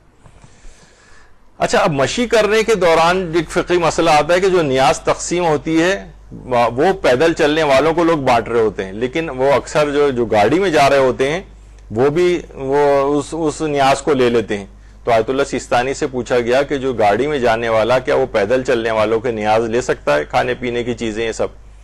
تو انہوں نے جواب دیا کہ اگر وہ نیاز جو تقسیم ہو رہی ہے وہ فقط پیدل چلنے والے سے مخصوص ہے، یہ اس کو اندازہ ہو رہا ہے اس بات کا کہ پیدل چلنے والوں کے لیے ہے خالی، تو پھر یہ گاڑی میں بیٹھنے والے افراد نہیں لے سکتے. یا تو اجازت لے لیں ان سے کہ بھئی ہم گاڑی میں بیٹھنے والے ہیں تو کیا ہم لے لیں. وہ اگر ظاہر ہے آپ نے اجازت لے لی اور انہوں نے دے دی تو پھر تو ٹھیک ہے. لیکن مثلا گاڑی والی جگہ سے بھاگے گئے اور پیدل چلنے والوں کی جو جگہ ہے وہاں سے جا کے ہم نیاز لے کر آ گئے، تو یہ اس طرح سے نہیں کرنا چاہیے. ممکن ہے وہ صرف کیونکہ بہت سارے لوگ ایسے ہیں جو لوگ کنٹریبیوٹ کر رہے ہوتے ہیں، گئے بھی نہیں ہوتے، وہ کہتے ہیں جو مشی کر رہے ہیں نا پیدل، ان کو ہماری طرف سے جو ہے نا یہ نیاز، تو اب ان کی خاص نیت آ گئی تو وہ گاڑی میں بیٹھنے والے افراد اس کو نہیں کھا سکتے. سوائے اس کے کہ یقین ہو جائے کہ یہ گاڑی میں چلنے والوں کے لیے بھی اور اجازت لے لیں تو وہاں تو ہر شخص اتنا پیچھے لگا ہوتا ہے ثواب کے لیے، وہ کہے گا نہیں گاڑی میں بیٹھنے والا بھی لے جائے. لیکن بہرحال یہ اپنی حد تک شرعی ذمہ داری کے اعتبار سے آقا سیستانی نے کہا کہ اگر اطمینان ہو جائے تو الگ بات ہے، یا اجازت ان کی مل جائے، ورنہ اگر پیدل چلنے والوں کے لیے ہم پتہ ہے کہ یہ نیاز مخصوص ہے تو پھر گاڑی میں جانے والے اس کو نہیں لے سکتے. اچھا پھر ایک اور بھی ہوتا ہے، حرم کی ویل چیئر کو کیا حرم سے باہر لے جا سکتے ہیں؟ اکثر وہاں پہ ایسے افراد ہمارے ساتھ ہوتے ہیں کہ جو چلنا جن کے لیے مشکل ہوتا ہے، تو یہاں پر بھی حرم کی انتظامیہ کی پرمیشن سے ایسا ہونا چاہیے. لوگ یہ نہیں کہ گئے اپنے اس کو بٹھایا اور ہوٹل تک جو ہے نا وہ حرم کی جو ہے وہ ویل چیئر بغیر اجازت کے لے جا رہے ہیں. نہیں، اس طرح سے نہیں ہونا چاہیے، حرم کی انتظامیہ سے پرمیشن کے بعد ہونا چاہیے. اچھا، مشی کے راستوں میں بنے واش رومز کے سلسلے میں اگر ان کے قبلہ رخ یا پشت قبلہ ہونے کا معلوم نہ ہو، بہت سے گھر بھی ایسے ہوتے ہیں اور تو وہاں پر بہت سے ہوٹلز بھی ایسے ہوتے ہیں جس میں اس کا التزام نہیں کیا گیا ہوتا. ابھی مجھے سعادت ملی تھی وہاں سے، خدا نہ خواستہ یہ صرف بیان کرنے کے لحاظ سے کہہ رہا ہوں کہ کوئی اس میں خود نمائی یا خود ستائی کا جذبہ نہیں ہے، کہ ابھی سفر حج سے واپسی ہوئی تو وہاں ایک ہوٹل ایسا تھا جس میں واش روم کا جو کموڈ تھا وہ عین قبلہ رخ تھا. تو پھر آپ ظاہر ہے جو بھی اس کو استعمال کرے گا وہ قبلے سے ہٹ کر بیٹھے گا، یا پشت قبلہ بھی نہیں ہونا چاہیے، قبلہ رخ بھی نہیں ہونا چاہیے. لیکن اگر قبلہ رخ، اچھا اگر پتہ نہ ہو کسی کو کہ یہ قبلہ رخ ہے یا نہیں، بہت سے گھر ہوتے ہیں اب ہمیں پتہ نہیں ہے یہاں پر کہ یہاں پر قبلہ کہاں ہے کیا کہاں نہیں ہے، تو آقا سیستانی فرماتے ہیں کہ پھر احتیاط واجب یہ ہے کہ یا تو اتنی دیر تک انتظار کرے کہ یہ ناقابل برداشت ہو جائے، یعنی ویٹ کرنا پڑے گا، تو تحقیق کر کے معلوم کرے کہ قبلہ رخ تو نہیں ہے، کہیں معلوم چل جائے نہیں قبلہ رخ نہیں ہے تو استعمال کر سکتا ہے. یہ جہازوں کے اندر بھی یہ مسئلہ پیش آتا ہے، اتنا آسان نہیں. آغا سیستانی فرماتے ہیں یا تو معلوم کریں گے قبلہ رخ تو نہیں بنا ہوا ہے، یہ جو ابھی سمت ہے جہاز کی اس میں قبلے کی طرف تو نہیں ہے، رفع حاجت کے وقت نہ پشت قبلہ ہونا چاہیے نہ روبہ قبلہ ہونا چاہیے. اور اگر پتہ پھر بھی نہ چلے تو اس وقت تک کا انتظار کریں جب تک کہ ناقابل برداشت نہ ہو جائے، پھر مجبوری کی حالت میں اس کو استعمال کر لیں. یعنی یہ، اور یہی مسئلہ مشی کے راستوں میں بنے واش رومز کے سلسلے میں بھی، یعنی ایسا نہیں کہ بس ہمیں ضرورت محسوس ہو رہی ہے تو ہم گئے اور جا کر ہم نے استعمال کر لیا جبکہ ہمیں پتہ نہیں ہے کہ قبلہ رخ یا پشت قبلہ بنا ہوا ہے یا نہیں. اس موضوع پر پورا ایک درس تفصیل کے ساتھ یہاں ہو چکا ہے. آپ بہت سے ایسے نادر موضوعات پہ درس ہوئے ہیں 1.5-2 گھنٹے کے، مثلا ریا کے فقہی احکام کیا ہیں، کتنا مورد ابتلا مسئلہ ہے. اس وقت بڑے 40-50 ہزار لوگ بھی اس کو دیکھ چکے ہیں، کیونکہ ہر شخص کے ساتھ یہ مسئلہ پیش آتا ہے، اور نمازوں کے سلسلے میں اور عمومی زندگی میں. تو اسی میں یہ والا مسئلہ بھی ہم نے بیان کیا تھا کہ یہ واش رومز وغیرہ کا، کہ اگر پتہ نہ ہو آپ کو تو یا تو تحقیق کر کے پتہ چلائیں، اور جب پتہ نہ چلے اس کے باوجود تو جب تک آپ کو روکے رکھنا ہے جب تک کہ ناقابل برداشت ہو جائے، پھر مجبوری کی حالت میں استعمال کر سکتے ہیں. ایک فقہی مسئلہ ہے آغا سیستانی کا. اچھا، زائر اگر قبر معصوم کی جانب پاؤں پھیلائے ہوئے بیٹھا ہو، وہاں پہ تھکاوٹ وغیرہ بھی بہت ہو جاتی ہے. اب مثلا سامنے بیٹھے ہوں، آپ نے دیکھا کہ زری کے اطراف میں بھی لوگ بیٹھے ہوئے ہیں، اور بہت سے زائرین ایسے ہوتے ہیں تھک کے وہ پورا پاؤں سامنے کر لیتے ہیں، قبر کی طرف پاؤں کا رخ ہو جاتا ہے. تو اب اگر یہ عمل ہتک حرمت سمجھا جائے، معصوم کی توہین سمجھا جائے، تو پھر تو یہ حرام ہے. یعنی اگر یہ توہین سمجھا جا رہا ہے تو پھر یہ حرام ہو جائے گا کہ قبر کی طرف اس طرح سے پاؤں نہیں کر سکتے. اور عام طور پر لوگ اس کو سمجھتے بھی اسی طرح سے ہیں. اچھا، اسی طریقے سے نماز اور نماز کے علاوہ بھی معصوم کی قبر کی طرف پشت کرنا، عام طور پر بھی پشت کرنا معصوم کی قبر کا، مثلا نماز اگر کوئی شخص پڑھ رہا ہے تو اس کی پشت معصوم کی قبر کی طرف نہیں ہونی چاہیے. یعنی ویسے اب کہا جاتا ہے کہ ہمارے یعنی معصومین میں سے تقریباً ایک آدھ کو چھوڑ کر، پہلے کہا جاتا تھا سامرہ میں جب نماز پڑھی جاتی تو ایک دروازہ وہ سنا بند ہی کر دیا گیا ہے، تو وہاں یہ والا مسئلہ ختم ہو گیا معصومین کی طرف پشت کر کے نماز پڑھنے کا. وہاں پہ بھی اب نہیں ہے، دیگر معصومین کے روزوں پہ بھی یہ نہیں ہے. اور آغا سیستانی یہ بھی فرماتے ہیں کہ اگر درمیان میں کوئی چیز حائل آ جائے، مثلا پردہ آ جائے یا دیواریں آ جائیں، تو دیوار ہونے کے بعد پھر پشت ہو سکتی ہے. یا یہ کہ قبر سے اتنا دور ہو کہ وہ شمار نہیں ہو رہا ہے کہ یہ جو ہے پشت کی ہوئی ہے قبر کی طرف. صرف ایک جگہ ہے کہ جہاں پر لوگ غلطی سے یہ کر جاتے ہیں، اور وہ ہے قبر روضہ رسول میں، قبر پیغمبر اکرم صلی اللہ علیہ وآلہ وسلم.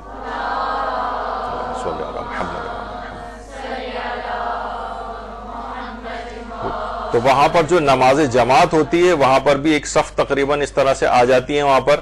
یا عام طور پر جو لوگ زیارت کے لیے قبر رسول کی طرف جا رہے ہوتے ہیں تو اکثر وہاں پر جب کوئی تھوڑا بہت رش وغیرہ ہوتا ہے تو کچھ موقع سے فائدہ اٹھا کر قبر رسول سے آگے، کیونکہ جس وقت قبلہ رخ ہوں گے تو پشت ہو جائے گی پیغمبر اکرم کی قبر کی طرف، تو وہیں کھڑے ہو کے نمازیں پڑھنا شروع کر دیتے ہیں. حتیٰ کہ بعض مومنین بھی شروع کر دیتے ہیں کہ اتنا قریب ہم قبر کے ہیں تو یہاں پر ہم کھڑے ہو کے نماز پڑھ لیں، کیونکہ بہت سے غیر شیعہ حضرات بھی وہاں پر نماز پڑھ رہے ہوتے ہیں.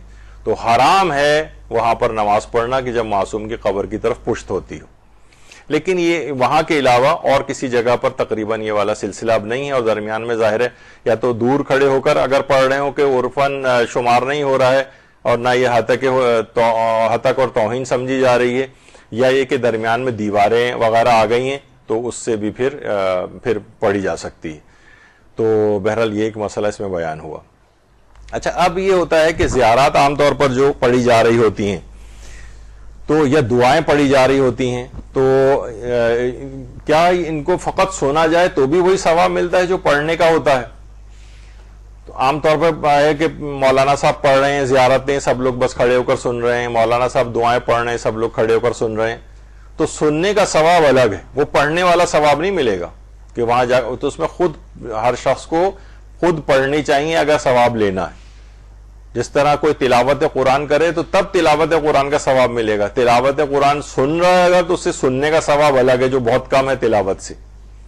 تو زیارت ہوں یا دعائیں ہوں، اگر وہ مولانا صاحب پڑھ رہے ہیں اور باقی سب لوگ سن رہے ہیں تو ان کو تلاوت کا ثواب نہیں ملے گا، ان زیارات کو خود پڑھنے کا ثواب نہیں ملے گا، دعاؤں کو خود پڑھنے کا ثواب نہیں ملے گا، سننے کا ثواب ملے گا.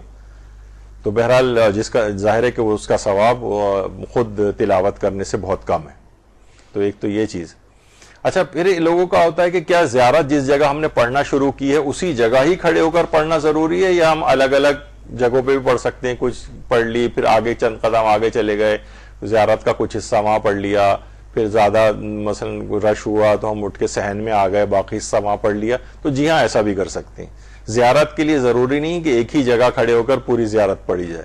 یعنی اگر اس طرح سے فاصلہ زمانی کر دیا جائے اور مکانی فاصلہ بھی، یعنی ایک تھوڑا تھوڑا گیپ اگر اس انداز سے ہو جائے تو اس سے فرق نہیں پڑتا ہے.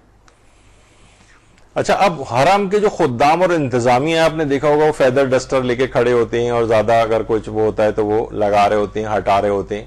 تو آغا سستانی نے فرمایا کہ حرم کی انتظامیہ کے جو افراد ہیں ان کی باتوں پر عمل کرنے کی بہت زیادہ تاکید کی کہ وہ جو کہیں اس کے مطابق عمل کرنا چاہیے. مثلا ہم ہٹ ہی نہیں رہے، چمٹ کے ایسا کھڑے ہوئے، کسی اور کو زیارت کا موقع ہی نہیں مل رہا، وہ بار بار آپ کو، کیونکہ وہ دیکھ رہے ہوتے ہیں کون کتنی دیر سے جو ہے وہاں پر کھڑا ہوا ہے، زیادہ ٹائم ہے تو دوسروں کو ظاہر ہے سب پوری دنیا سے لوگ آئے ہوئے، سب زائرین کو موقع ملنا چاہیے. تو اگر وہ چمٹ کے کھڑے ہو جائیں گے تو بہرحال زیارت تو ہو جائے گی، آپ نے بس گئے قبر کی زیارت بھی کر لی، اس کو زری کو پکڑ لیا، چوم بھی لیا، سب ہو گیا. لیکن پھر بھی آدھے گھنٹے وہاں پر کھڑے ہو کے ساری عرضداشت پیش کرنی ہے. وہ دور سے بھی امام آپ کی بات سن لیں گے، دعائیں ساری قبول ہو جائیں گی، بلکہ زیادہ امکان ہے اگر دوسروں کو آپ موقع دے دیں. تو حرم کے جو خدام یا انتظامیہ ہیں ان کی باتوں پر عمل کرنا بہت ضروری ہے. اچھا، حرم میں مردوں سے مخصوص جگہوں پر صحت مند خواتین کا ویل چیئر پہ بیٹھ کے آنا کیسا ہے؟ عام طور پر مردوں والی سائڈ، عورتوں کی طرف بہت رش ہوتا ہے، عورتیں وہی چپک کے کھڑی ہو جاتی ہیں، ذریعے سے دوسروں کو موقع نہیں دیتی ہیں، تو بہت سی خواتین. اچھا، مردوں والی سائڈ پر ویل چیئر کا ایک جگہ کا ایک سیکشن ہوتا ہے عام طور پہ کہ مردوں میں عورتیں بھی ویل چیئر پہ بیٹھ کے آ سکتی ہیں. عام طور پہ ہوتا ہے کہ ظاہر ہے کہ جو ویل چیئر وہی ہیں کہ یہ معذور ہیں یا مثلاً ہو سکتا ہے کوئی بہت زیادہ تھکا ہوا بھی ہو، تو بہرحال خواتین اس طرح سے بیٹھ کر وہاں پر آ جاتی ہیں. اب کوئی خاتون ہو وہ کہیں گے بھائی وہاں تو بہت رش ہو رہا ہے تو ایسا کرو اس ویل چیئر پہ مجھے مثلا ہٹی کٹی ہیں ویل چیئر پہ بیٹھ کے آ رہی ہیں. تو آغا سیستانی سے بہرحال یہ سوال پوچھا گیا کہ حرم میں مردوں سے مخصوص جگہوں پر صحت مند خواتین کا، یعنی کوئی مجبوری بھی نہیں ہے ان کو، لیکن وہ ویل چیئر پہ بیٹھ کے آ رہی ہیں تاکہ آسانی سے کر لیں آ کر زیارت. تو انہوں نے کہا کہ بہرحال یہ کام حرام نہیں ہے، کیونکہ ضروری نہیں کہ ویل چیئر پہ بیٹھا ہوا ہر شخص معذور ہی ہو، تھکا ہوا بھی ہو سکتا ہے، کوئی اور وجہ بھی ہو سکتی ہے. تو بہرحال حرام تو قرار نہیں دیا جا سکتا. کوئی خاتون اگر ایسا کرنا چاہیں تو کر سکتے ہیں، سوائے اس کے کہ وہاں کا کوئی اتنی زیادہ تعداد میں ہونے لگے یہ مسئلہ سن کے کہ ہر عورت ویل چیئر پہ بیٹھ کے آنے لگے اور مردوں والی ساری جگہ بھی عورتوں سے بھر جائے. خیر وہ ایک جگہ خاص جگہ سی بنی ہوئی ہوتی ہے, بس وہاں تک ویل چیئر کو لاتے ہیں تو خواتین پھر وہاں سے واپس ہو جاتی ہیں. بہرحال یہ حرام نہیں ہے, اور بہت سے لوگ ہو سکتا ہے کہیں گے دھوکہ دہی وغیرہ کے اندر آ جاتا ہے اور حرام ہو جائے, سمجھتے ہیں لوگ, لیکن آغا سیستانی نے کہا کہ بہرحال یہ کام حرام کی حد تک نہیں پہنچتا ہے. اچھا, کچھ لوگ زائرین یہ کرتے ہوئے نظر آتے ہیں کہ حرم کے دروازوں یا دیواروں پر پین سے اپنا نام لکھتے ہیں. یہ آغا سیستانی نے حرام قرار دیا ہے. کہا کہ نہیں, یہ ظاہر ہر شخص آ کے وہاں اس طرح سے اپنے نام لکھنے شروع کر دے گا اگر, تو حرم کی انتظامیہ اور ظاہر ہے کہ ایک اس لحاظ سے بھی ایک توہین کا بھی ایک پہلو آ جاتا ہے کہ آپ اس طرح سے اپنے نام اس طرح سے لکھ رہے ہیں. بہت سے زائرین یہ کر رہے ہوتے ہیں, یعنی ہم سمجھ رہے ہوتے ہیں کام بڑا متبرک ہے, یہاں اگر ہم نے اپنا نام لکھ دیا تو بہت سے لوگوں کو ہوتا ہے کہ جو نام لکھ دیا تو اس کا مطلب ہے بار بار آنا ملے گا, نام لکھ دیا تو گویا امام کے رجسٹر میں نام جو ہے درج ہو جائے گا. اس طرح سے ہوتا ہے. بہت سے جاتے ہیں خانہ کعبہ, چھوٹی چھوٹی قینچیاں لے کے جاتے ہیں اور خانہ کعبہ کا پردہ کاٹ کے لے کر آتے ہیں وہاں سے. تو جو کوئی شخص ایسا کر چکا ہو تو علماء نے کہا کہ حرام واپس جا کر پہنچائے, یعنی حرام کام ہے یہ والا. پہلے اب تو خیر جانے کی اجازت نہیں ہوتی تھی, لیکن صفا و مروہ چھوٹی چھوٹی سی ہتھوڑیاں یا وہ لے کر جاتے تھے, وہ مار مار کے وہاں سے پتھر توڑ کر جو ہے وہ لے کر آتے تھے. تو وہ صفا و مروہ پھر انہوں نے اس کے اوپر وہ سلیکون یا کیا ڈال دیا تھا, پھر اس کے بعد وہاں پہ شیشے کے وہ لگا دیے. تو جتنا آپ یہ سب کریں گے نا اتنا لوگوں کے لیے آئندہ آنے والوں کے لیے مشکلات ہوتی چلی جاتی ہیں اور سختیاں ہو جاتی ہیں. ورنہ لوگ آرام سے صفا پہاڑی پر جا کے بیٹھتے تھے, مروہ پہاڑی کے اوپر جا کے بیٹھتے تھے. اب بے انتہا مشکلات ہو گئی ہیں. بس آپ شیشے کے اس کے پیچھے کھڑے ہو کے اور اس پہ بھی ماربل لگا دیا, ورنہ پہلے پہاڑی کے اوپر آپ کو چڑھنا مل جاتا تھا. اسی طریقے سے مثلا لوگ جاتے ہیں وہاں پر, اور جو وادی السلام کا قبرستان ہے یہ دنیا کا سب سے بڑا قبرستان ہے, اور تقریباً آج بھی کم سے کم روزانہ 200 میتیں یہاں پر تدفین کے لیے لائی جاتی ہیں. وادی السلام کا نجف میں جو قبرستان ہے, تو لوگ وہاں پر بھی جا کر اپنا نام لکھ کر آتے ہیں. تو دیکھیے وہ تو وادی السلام جو ہے ایک وادی برہوت ہے, ایک وادی سلام ہے. اب وادی السلام کے یہی والا قبرستان ہے جس کے اندر آئیں گے, یا برزخی والی کوئی وادی ہے, یہ ایک علماء کی ایک بحر البحث ہے. تو وہ جہاں پر بھی ہے وہ تو وہاں ہی اس مقام پر وہ پہنچ جاتا ہے. نام وام لکھنے سے کوئی فرق نہیں پڑے گا کہ ہم اسی جگہ کے اوپر آئیں, لیکن بس ایک دعا اور ایک ظاہر ہے اس لحاظ سے تو نام وام لکھنے کی بہرحال, اور حرم کی دیواروں اور دروازوں کے اوپر تو نام لکھنا جائز ہی نہیں. قبرستان میں البتہ لکھ سکتے ہیں. اچھا, اب ایک یہ ہوتا ہے کہ جب ہم زائر جب وہاں جا رہا ہے تو حرم میں اسے مثلا اس نے دیکھا کہ کوئی شخص ہے, خانہ کعبہ میں تو بہت ہی ہوتا ہے کہ بوڑھے جا رہے ہوتے ہیں طواف میں, بہت زیادہ بھیج گئے تو ان کا پیشاب یا اور کوئی فضلہ ان کا جسم سے نکل آتا ہے, اور ہمیں نظر بھی آ گیا.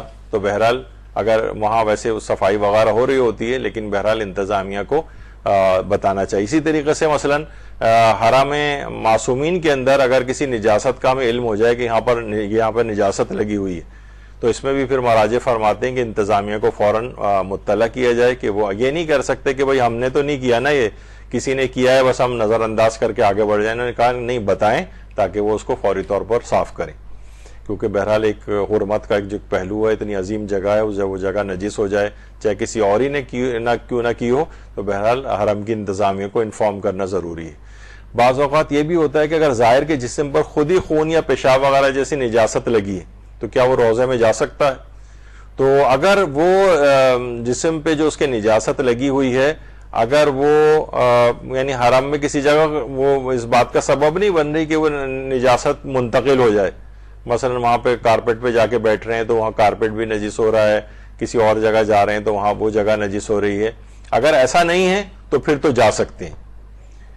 اور یہ عمل بہرحال یہ کہ حد تک کہ حرمت کا باعث یا توہین کا باعث بھی نہ سمجھا جائے, تو اس صورت میں, ورنہ پھر پاک واک کرنے کے بعد وہاں جانا چاہیے. اور ایک اور جو مسئلہ پیش آتا ہے کہ زائر کے ساتھ عام طور پر بچے وغیرہ بھی ہوتے ہیں, چھوٹے بچے ہیں. اب وہ اس نے کسی جگہ حرم کی نجس کر دی اور زائر شرم و جھجک کی وجہ سے خدام کو نہ بتا سکے. یہ آغا سیستانی سے سوال پوچھا گیا, یعنی زائر جو ہے اس کو سمجھ میں نہیں آ رہا کہ میں خدام سے اگر کہوں گا تو شرمندگی ہو رہی کہ میرے بچے نے یہاں پر پیشاب کر دیا ہے مثلا, اب کیا ذمہ داری ہے؟ تو یہ آغا سیستانی نے اس پہ کوئی ایکسکیوز پہ توجہ نہیں دی. کہا کہ اگر یہ آپ کو خود بتانے میں شرم آ رہی ہے تو آپ کسی اور زائر سے کہہ دیں کہ وہ حرم کی انتظامیہ کو انفارم کر دے. یعنی یہ نہیں کہہ سکتے کہ بھائی مجھے شرم آ رہی ہے, یہ جھجک محسوس ہو رہی ہے تو میں کسی کو نہ بتاؤں, خاموشی سے بچہ اٹھا کے چلتا بنوں وہاں سے نجس کر کے جگہ کو. انہوں نے کہا نہیں, اگر ایسا ہے تو آپ کسی اور خود سے اگر نہیں کر سکتے, اول تو اس میں کوئی ایسی بات نہیں ہے, وہاں پر ہو جاتا ہے سلسلہ, اور پاک کرنے کا بہت اچھا انتظام ہوتا ہے وہاں پر. تو حرم کی انتظامیہ کو خود انفارم کریں یا کسی اور سے کہیں کہ وہ انفارم کر دے.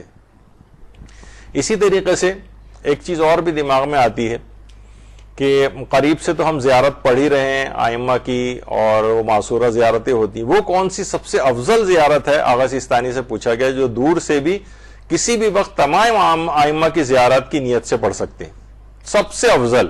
ویسے تو بہت ساری زیارتیں ہیں, تو انہوں نے کہا کہ روز جمعہ کے اعمال میں مفاتیح الجنان کے اندر جو زیارت ہے وہ آپ جا کے کھول کے دیکھیے گا, وہ تمام آئمہ کے لیے کی زیارت کی نیت سے پڑھی جا سکتی ہے, اور وہ سب سے افضل زیارت ہے دور سے پڑھنے والوں کے لیے جو روز جمعہ کے اعمال میں. وہ آپ خود مفاتیح الجنان کے اندر جا کر دیکھ لیجئے گا. اچھا, ایک چیز اور آتی ہے, وہ یہ کہ زیارت کے بعد اگلے پچھلے تمام گناہ جو ہے وہ معاف ہو جاتے ہیں. تو وہی والے افراد کے جن کو ہر وقت اب عام طور پہ واقعات کو جھٹلانے کا شوق ہوتا ہے, پھر فضائل کی باتوں کو جھٹلانے کا شوق ہوتا ہے, تو ان کو اس بات پہ بھی یعنی غور و فکر کیے بغیر کہ اس کے اندر کیا پہلو ہو سکتا ہے کہ مثلا اگر زیارت کر لی جائے تو اس کے پچھلے گناہ بھی معاف ہو جاتے ہیں اور اگلے گناہ بھی معاف ہو جاتے ہیں. تقدم من ذنبہ وما تاخر, یعنی اگلے اور پچھلے سارے گناہ اس کے معاف ہو جاتے ہیں. وہ کہتے ہیں یہ کیسے ممکن ہے کہ اگلے گناہ بھی معاف ہو جائیں؟ تو اس کا مطلب ہے کھلی اجازت مل گئی ہے, کہ آپ کو لائسنس مل گیا ہے کہ بس آپ زیارت کر لیں اور اگلے گناہ بھی آپ کے معاف ہو جائیں. تو یہ سرسری سا جو انداز فکر ہے نا, بغیر غور و فکر کے اعتراضات داغنے کا, یہ بہت ہی افسوسناک ہے. یعنی سمجھنا چاہیے. دیکھیے اب میں آپ کو بتاؤں, جیسے مثلا امام محمد تقی علیہ السلام فرماتے ہیں, اللہم صلی علی محمد و علی محمد,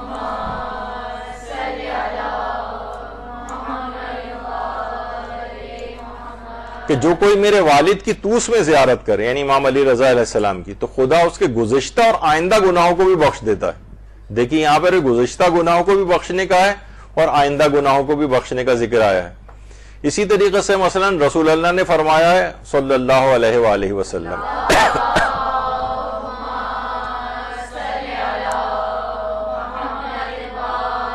کہ ہر وہ عورت جو نماز پڑھتی ہو, ضرورت کے بغیر گھر سے باہر نہ جاتی ہو, شوہر کی اطاعت کرتی ہو, خدا اس کے گزشتہ اور آئندہ گناہوں کو بھی بخش دیتا ہے. تو اس کا مطلب کیا ہوا کہ یعنی آئندہ گناہ بھی بخشے جاتے ہیں. اب اس کے معنی کیا ہیں؟ یہ نہیں کہ آئندہ گناہ بخشے جاتے ہیں تو ہمیں لائسنس مل گیا. اس کے معنی علماء نے بتائے ہیں کہ ایک معنی تو اس کے یہ ہیں کہ اگر اس سے آئندہ گناہ ہو بھی گئے تو اس زیارت کی برکت کی وجہ سے یا اس عمل کی برکت کی وجہ سے جس میں آئندہ گناہ بخشے جاتے ہیں, اس کی وجہ سے اس کو توبہ کی توفیق فوراً نصیب ہو جاتی ہے. اور جب توبہ کی توفیق نصیب ہو جاتی ہے تو اس کے گناہ معاف ہو جاتے ہیں. تو ایک اس کا معنی یہ نہیں کہ اس کو گناہ کرنے کی پرمیشن مل رہی ہے, بلکہ اس کو جلد توبہ کی توفیق مل جاتی. تو اس میں کوئی اس قسم کی بات نہیں. یا وہ آئندہ زندگی اس طرح سے گزارتا, مثلا زیارت کر کے آئے, اس زیارت کرنے کی فضیلت کی وجہ سے ایسی توفیقات اس کو ملی کہ اگر اس سے کبھی گناہ ہو بھی گیا تو چھوٹے موٹے گناہ جو ہیں جو نادانستگی میں ہو جاتے ہیں, اول تو خود ہی وہ اس کے گناہوں میں کمی واقع ہو جائے گی, اور اگر پھر بھی ہو جائیں تو وہ پروردگار ان کو معاف کرتا رہے گا. قرآن کی آیات بھی ہے کہ ان کتنے گناہ ایسے ہیں کہ اللہ ان کو ویسے ہی معاف کرتا رہتا ہے, یعنی جو مفہوم ہے آیت کا. تو بہرحال کتنی چیزیں ایسی ہیں جو پروردگار ویسے ہی معاف کر رہا ہوتا ہے ہمارے. تو بہرحال اس کے اندر تقدم من ذنبہ وما تاخر, یعنی اگلے اور پچھلے سارے گناہ کا معاف ہونا یہ بالکل عین ممکن ہے. اگر ہو بھی جائے تو فوراً توبہ کی توفیق مل جاتی ہے اور گناہ معاف ہو جاتے ہیں, یا یہ کہ اس زیارت کی برکت سے وہ گناہ خود ہی بہت کم کرتا ہے, اور کبھی کچھ گناہ اس سے ہو جائیں تو اللہ معاف کرتا رہتا ہے. یعنی یہ معنی ہیں اس کے. اسی طریقے سے مثلا یہ کہ اگر کوئی شخص کر لیتا ہے زیارت امام حسین کی یا امام علی رضا کی یا امیر المومنین کی یا جتنے بھی ائمہ ہیں ہمارے ان کی, تو اکثر روایات میں آپ کو ملتا ہے کہ جنت واجب ہو جاتی. اچھا خالی زیارت کے حوالے سے نہیں, بہت سارے اعمال کے لیے پوری ایک تفصیل ہے کہ جس میں جو ہے آ جاتا ہے کہ وجبت لہ الجنہ, یعنی اس کے لیے جنت واجب ہو جاتی. تو جنت واجب ہونے کے کیا معنی ہیں؟ یعنی اس کو اس اعمال کی برکت سے ایسی توفیقات ملتی ہیں کہ وہ پھر آئندہ زندگی وہ نیکیاں کرتا رہتا ہے اور گناہوں سے خود بخود بچتا رہتا ہے. جب وہ گناہ بھی نہیں کرے گا, نیکیاں کرتا رہے گا, تو جنت میں تو جائے گا ہی. تو وہاں پر بھی جنت کے واجب ہونے سے یہ والی چیز مراد ہوتی. اچھا اسی طرح سے ایک چیز اور بھی ہے کہ ایک سوال کرتے ہیں لوگ کہ مقدس مقامات پر اپنے مرحومین کو یاد کر کے فاتحہ پڑھنا. اکثر جگہوں کے اوپر وہ کہتے نہیں ہم یہاں پر صرف زیارت کے لیے آئے ہیں, ہم امام حسین کے علاوہ کسی کو یاد نہیں کریں گے. تو یہ بہرحال ایک ایسی چیز ہے جو ذرا خود ساختہ ہے. وہاں جا کر اپنے مرحومین کو یاد بھی کریں, حتیٰ کہ خود جس وقت مصائب اہل بیت پڑھے جا رہے ہوں اس موقع پر عین جس وقت گریہ ہو, حاضرین کی گریے کی آواز بلند ہو, آپ کی بھی آنکھوں میں آنسو اور آپ رو رہی ہوں, اس موقع پر بھی اپنے مرحومین کو یاد کر کے ان کی بخشش کی دعا کرنا یا اپنی اور دعائیں دل کے اندر آپ کر سکتی ہیں. وہ بہت بہترین موقع ہوتا ہے اپنی دعاؤں کو قبول کروانے کا اور مرحومین کو یاد کرنے کا بھی. تو مقدس مقامات پہ جب انسان جائے تو کیسے ممکن ہے کہ اپنے مرحومین کو وہاں فراموش کرے؟ ان کے لیے ثوابوں کو بھی ہدیہ کرنا ہے, اس کو زیارت کے ثواب ہدیہ کرنے ہیں اور مرحومین کو یاد کرنا ہے, ان کے لیے کثرت سے سورہ فاتحہ اور دیگر نیک اعمال, تلاوت قرآن سارے انجام دینے. تو ایسا یہ لوگوں نے ذرا خود ساختہ بنا لیا ہے. اور بات سے دیکھیے محبت کی خود ساختہ معیارات کے اوپر جو ہے نا اس کو اسلام کا مدار نہیں سمجھ لیں, یعنی ہم نے اپنا سارا بوجھ اسلام کے اوپر ڈال دیتے ہیں اپنے نظریات کا. تو اپنا جو ہمارا نظریہ ہے کہ مردوں کو نہیں یاد کرنا چاہیے, عاشور کے دن بھی مثلا سورہ فاتحہ نہیں پڑھنی چاہیے, قبرستان نہیں جانا چاہیے.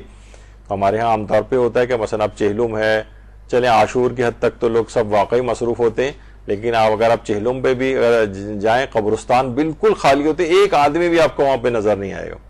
حالانکہ ایسا کوئی وہ نہیں ہے, یعنی آپ جو بھی غم منائیں اس کے بعد چاہیں, کیونکہ اس دن ذرا نسبتاً ذرا روڈ بھی خالی ہوتے ہیں اور آدمی جو ہے وہ جا سکتا ہے. تو اس لحاظ سے میں نے کہا کہ کوئی اس میں بہرحال حرج نہیں ہے معصوم اپنے مرحومین کو یاد کرنے کا, فاتحہ وغیرہ پڑھنے کا.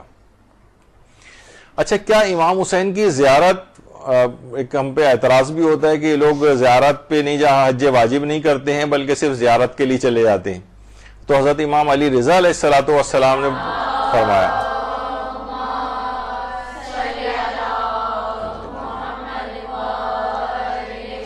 کہ جو شخص حضرت امام حسین کی زیارت کرتا ہے گویا وہ ایک حج یا ایک عمرہ بجا لایا ہے. راوی نے کہا کہ میں نے عرض کی کہ اس سے حج واجب کا ساقط ہو جائے گا, کیونکہ حج کا ثواب تو مل گیا.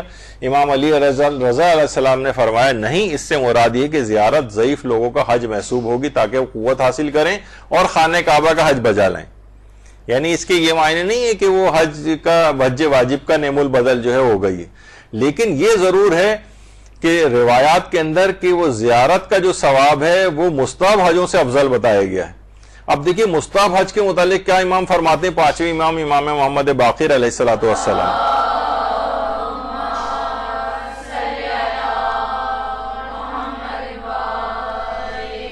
کہ مردے اپنی قبروں میں آرزو کرتے ہیں کاش وہ دنیا اور دنیا میں جو کچھ بھی دے دیتے اور اس کے عوض انہیں ایک حج کا ثواب مل جاتا. ایک حج کا ثواب یہ مردوں کی آرزو ہوتی. لیکن زیارت کا ثواب, کیا زیارت کا ثواب مستحب حج سے بھی بڑھ جاتا ہے؟ تو جواب ہے کہ جی ہاں. امام صادق علیہ السلام فرماتے ہیں کہ جو اللہم صلی علی محمد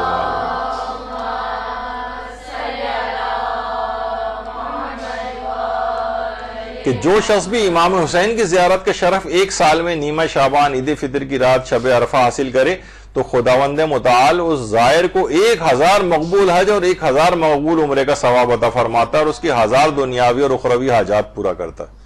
یعنی اس کا مطلب ہے کہ امام حسین کی قبر کی زیارت یا اور معصومین کی یہ مستحب حجوں سے بھی جو ہے وہ افضل ہے, بالکل ہے.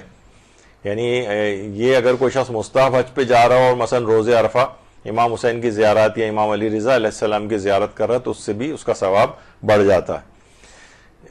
امام صادق علیہ السلام نے رفع, ایک صحابی تھا, امام نے پوچھا کہ کیا اس سال تم حج پر گئے تھے؟ تو راوی نے عرض کیا کہ میں آپ پر قربان ہو جاؤں, میرے پاس حج پر جانے کی مالی طاقت نہیں تھی, لیکن میں عرفے کے دن امام حسین کی قبر مطہر کے پاس کربلا میں تھا. امام نے فرمایا اچھا کام کیا ہے, پھر حضرت امام حسین کی زیارت کی فضیلت کی طرف اشارہ کرتے فرمایا اگر مجھے اس بات کا خوف نہ ہوتا کہ لوگ حج کو چھوڑ دیں گے، تمہارے لیے ایک حدیث بیان کرتا جسے سننے کے بعد ہرگز تم امام حسین کی قبر کی مطہر کی زیارت کو ترک نہ کرتے۔ پھر فرمایا میرے والد نے مجھے خبر دی ہے کہ جو شخص بھی امام حسین کی قبر مطہر کی زیارت کے لیے چل پڑے اور اس حال میں ہو کہ اس کے امام کے حق کی معرفت رکھتا ہو، تکبر نہ کرتا ہو، تو 1000 فرشتے دائیں طرف سے 1000 فرشتے بائیں طرف سے اس کے ہم سفر ہو جاتے ہیں، اور اس شخص کو ایسے 1000 حج اور 1000 عمرے کا ثواب لکھ دیا جاتا ہے جو پیغمبر اکرم کے ہمراہ یا آن حضرت کے وصی کے ساتھ انجام دیوں، یعنی حضرت امیر کے ساتھ۔ درود بھیجئے محمد والا۔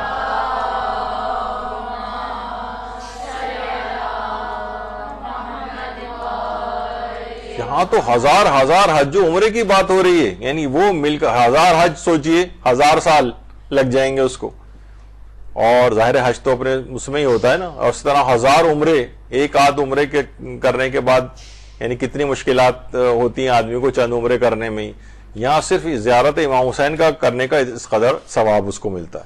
جیسے حذیفہ سے روایت ہے کہ حضرت امام صادق سے پوچھا گیا، نے مجھ سے پوچھا تم نے کتنے حج کیے؟ میں نے کہا 19، تو آپ نے فرمایا اگر تم نے 21 حج پورے کر لیے تو تم اس شخص کی طرح سے ہو جاؤ گے جس نے امام حسین کی زیارت کی۔ 21 حجوں کے برابر یعنی زیارت امام حسین کا ثواب۔ اور اسی طریقے سے اور بہت ساری چیزوں میں بھی ہوتا ہے، مثلا سورہ یاسین کو پڑھنے والے کو 20 حج کے برابر ثواب ملتا ہے، روایت میں یعنی جو بیان کی جاتی ہے چیز۔ اسی طریقے سے رسول اللہ نے یہ جملے بھی ارشاد فرمائے ہیں کہ جس سے صرف اللہ کی خاطر بچھائے ہوئے دسترخوان 50 حجوں سے افضل ہے، 50 حجوں سے افضل جو دسترخوان کھانے کے لیے لوگوں کے لیے بچھائے جاتے ہیں۔ تو آپ خود سوچیں کہ یہ تو چیزیں اور اعمال کے لیے بھی اسی طرح سے آئی ہیں۔ اسی طرح غریب مومنین کی مدد کرنا یا مستحب حج و عمرے کی ادائیگی، آپ کو یاد ہے پچھلی دفعہ جب سیلاب وغیرہ آیا تھا تو اس موقع پر یہ مسئلہ بہت اٹھا تھا، پھر مراجع سے سوالات بھی ہوئے تھے، آغا سیستانی سے بھی سوالات ہوئے تھے، اور اس سے پہلے سے ہی خیر یہ تو ان کا ویب سائٹ پہ یہ مسئلہ موجود تھا کہ پوچھا گیا کہ حج اور معصومین کی زیارت کرنا یا غریبوں کی مدد کرنا دونوں میں کون سا افضل ہے؟ تو جواب دیا گیا کہ غریب مومنین کی مدد کرنا مستحب حج اور زیارت کرنے سے زیادہ افضل ہے، لیکن کچھ دیگر وجوہات کی بنا پر حج اور زیارت کرنا مومنین کی مدد کے برابر ہو جاتا ہے یا مومنین کی مدد کرنے سے بھی زیادہ بڑھ جاتا ہے، یعنی حتیٰ کہ زیارت ہے، حج تو اپنی جگہ، زیارت کرنا بھی جو ہے وہ اس کا ثواب جو ہے وہ بڑھ جاتا ہے۔ اسی طریقے سے مثلا آیت اللہ شیخ محمد سند، ان سے بھی پوچھا گیا کہ زیارت معصومین یا مستحب حج پر جانا زیادہ افضل ہے، غریبوں کی مدد کرنا؟ تو انہوں نے کہا کہ روایات میں زیارت اور مستحب حج پر مال خرچ کرنے کی زیادہ فضیلت وارد ہوئی، زیارت یا مستحب حج پر۔ اس کی وجہ ظاہراً یہ ہے کہ زیارت و حج روح کو ایسی توانائی اور تربیت دیتے ہیں جو سب کی روحانیت کو قوی بنا دیتی ہے، اور یہ جسموں کی غذا سے زیادہ ضروری ہے۔ شاعر دینیہ اور زیارات کے روحانی پہلوؤں پر خرچ کرنا فقراء کے بدنوں پر خرچ کرنے سے زیادہ اہم ہے۔ ہاں البتہ اگر معاملہ سخت ہو اور اتنی گنجائش اور وسعت ہو تو دونوں کو جمع کرنا ہی افضل اور اکمل ہے، یعنی دونوں کی مدد کر دیں، کچھ مدد غریبوں کی کر دیں، یعنی ایسا نہ ہو کہ مثلا ہم کہیں کہ بس ہاں کوئی بہت ہی زیادہ واقعتاً یعنی سیلاب آ گیا ہے، زلزلے آ گئے ہیں، لوگوں کو بہت زیادہ امداد کی ضرورت ہے، تو اس موقع پر ٹھیک ہے، پھر علماء کہتے ہیں اب تو ظاہر ہے وہ دونوں میں آپ ہمیشہ وزن کر کے دیکھیں کہ کہاں اس وقت زیادہ ضرورت محسوس ہو رہی ہے، وہاں پر دینے کا ثواب زیادہ ہو جائے گا۔ لیکن عمومی طور پر اگر سب کام چل رہا ہے، لوگوں کی امداد وغیرہ بھی کر رہے ہیں، تو بہرحال پھر حج اور زیارات کے لیے جانا یہی افضلیت رکھتا ہے۔ چھٹے امام نے یہ جملہ بھی ارشاد فرمایا جب تمہیں کوئی ضرورت ہو تو قبر حسین کی طرف جانے میں تمہیں کون سی چیز روکتی ہے کہ وہاں 4 رکعت نماز پڑھو پھر اپنی حاجت طلب کرو، کیونکہ وہاں پر ایک فرض نماز حج کے برابر ہے اور ایک مستحب نماز عمرے کے برابر ہے۔ تو وہ افراد کے لیے بار بار یہ بات آ رہی ہے جو کہتے ہیں کہ نمازیں تو اپنے وطن میں جا کر پڑھتے رہنا یا صرف زیارت کرو، تو بہرحال وہاں پر نمازیں بھی پڑھنی ہیں، کیونکہ وہاں ایک فرض نماز حج کے برابر ہے اور ایک مستحب نماز عمرے کے برابر ہے۔ کس قدر اس کا ثواب ہے۔ اور یہی وجہ ہے کہ آیت اللہ حسین مظاہری نے فرمایا کہ قیامت تک عزاداری کا مسلسل جاری رہنا اسلام کی بقا اور شیعت کے زندہ رہنے کا عامل و سبب ہے۔ اس بنا پر اگر اس کا ثواب حج و عمرے سے بالا تر ہو جائے تو کوئی تعجب کی بات نہیں، یعنی یہی امام حسین اور ان کی عزاداری کا مسلسل جاری رہنا، اس سے اسلام باقی ہے، شیعت کے زندہ رہنے کا عامل ہے۔ تو اگر اس کا ثواب اگر اس بات سے بڑھ جائے حج و عمرے سے تو اس میں تعجب کی کوئی بات نہیں ہے. لوگ سوچتے ہیں متعجب ہوتے ہیں حج سے بھی زیادہ ثواب ہے. جی ہاں حج سے بھی زیادہ ثواب. جیسے آپ نے دیکھا کہ حرم امیر المومنین میں 2 لاکھ نمازوں کے برابر, جبکہ مسجد الحرام میں 1 لاکھ نمازوں کے برابر. تو اس میں یہ تحقیر نہیں ہے معاذ اللہ ان کی, بلکہ یہ مفاضلہ ہے کہ تو تقابل ہوتا ہے, ہم کسی چیز کا تقابل کریں, اور ایک ہے یعنی جو تفاضل جو کہلاتا ہے, تقابل میں اور تفاضل میں فرق ہوتا ہے. یہ تفاضل ہے یعنی فضیلت کا بیان کرنا. اچھا اب لیکن اب ٹائم ہو گیا ہے کافی, تو بس پھر اب یہی طے پایا کہ 4تھا درس آپ لوگوں کی قسمت میں لکھا جا چکا ہے. میں ان سے کہوں گا کیونکہ اچھی خاصی ابھی مسائل باقی ہیں ہمارے, لیکن وہ انشاءاللہ بالکل آخری ہوگا درس, اور 4 پر یہ سلسلہ ہم موقوف کر دیں گے. لیکن آپ نے دیکھا کہ زیارت اور اس سے متعلق جتنے بھی پہلو ہیں وہ سارے جو لوگوں میں عام طور پر کنفیوژنز پیدا ہوتے ہیں, بہت اختصار کے ساتھ بہت جلدی ہم ٹچ کرتے ہوئے سب کو جا رہے ہیں. تو انشاءاللہ جو 4تھی نشست ہوگی وہ اس سلسلے میں آخری نشست ہوگی اس مسئلے میں. پھر تو آپ لوگوں کا کچھ کلاسز کے بعد سیشن بھی یہ ذاکری کی تربیتی کلاسز ختم ہو جائیں گی. لیکن ذاکری کے اندر کیوں اس چیز کو لے کر آ رہے ہیں کہ تاکہ آپ ایک ذاکرہ کو مختلف چیزوں کی مسائل کی پہ نگاہ اس کی ہونی چاہیے, کیونکہ عام طور پر اب یہ ٹرینڈ ہوتا جا رہا ہے کہ ذاکرہ سے بھی سوالات لوگ کرنے لگیں.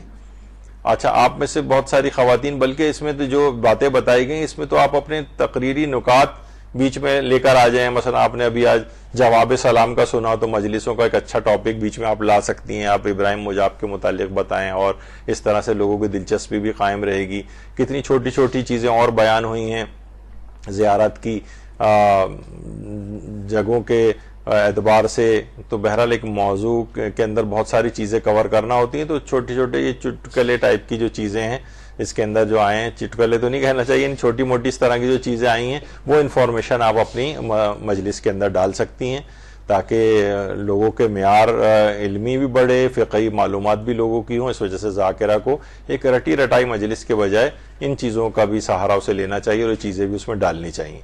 تو اب کیونکہ ایک اور درس اس کے بعد ہونے والا ہے اور وقت پورا ہو گیا, انشاءاللہ 4تھی نشست کے اندر اس گفتگو کو مکمل کریں گے. وصلی اللہ علی محمد وآلہ الطیبین الطاہرین. درود بھیجیے محمد وآلہ.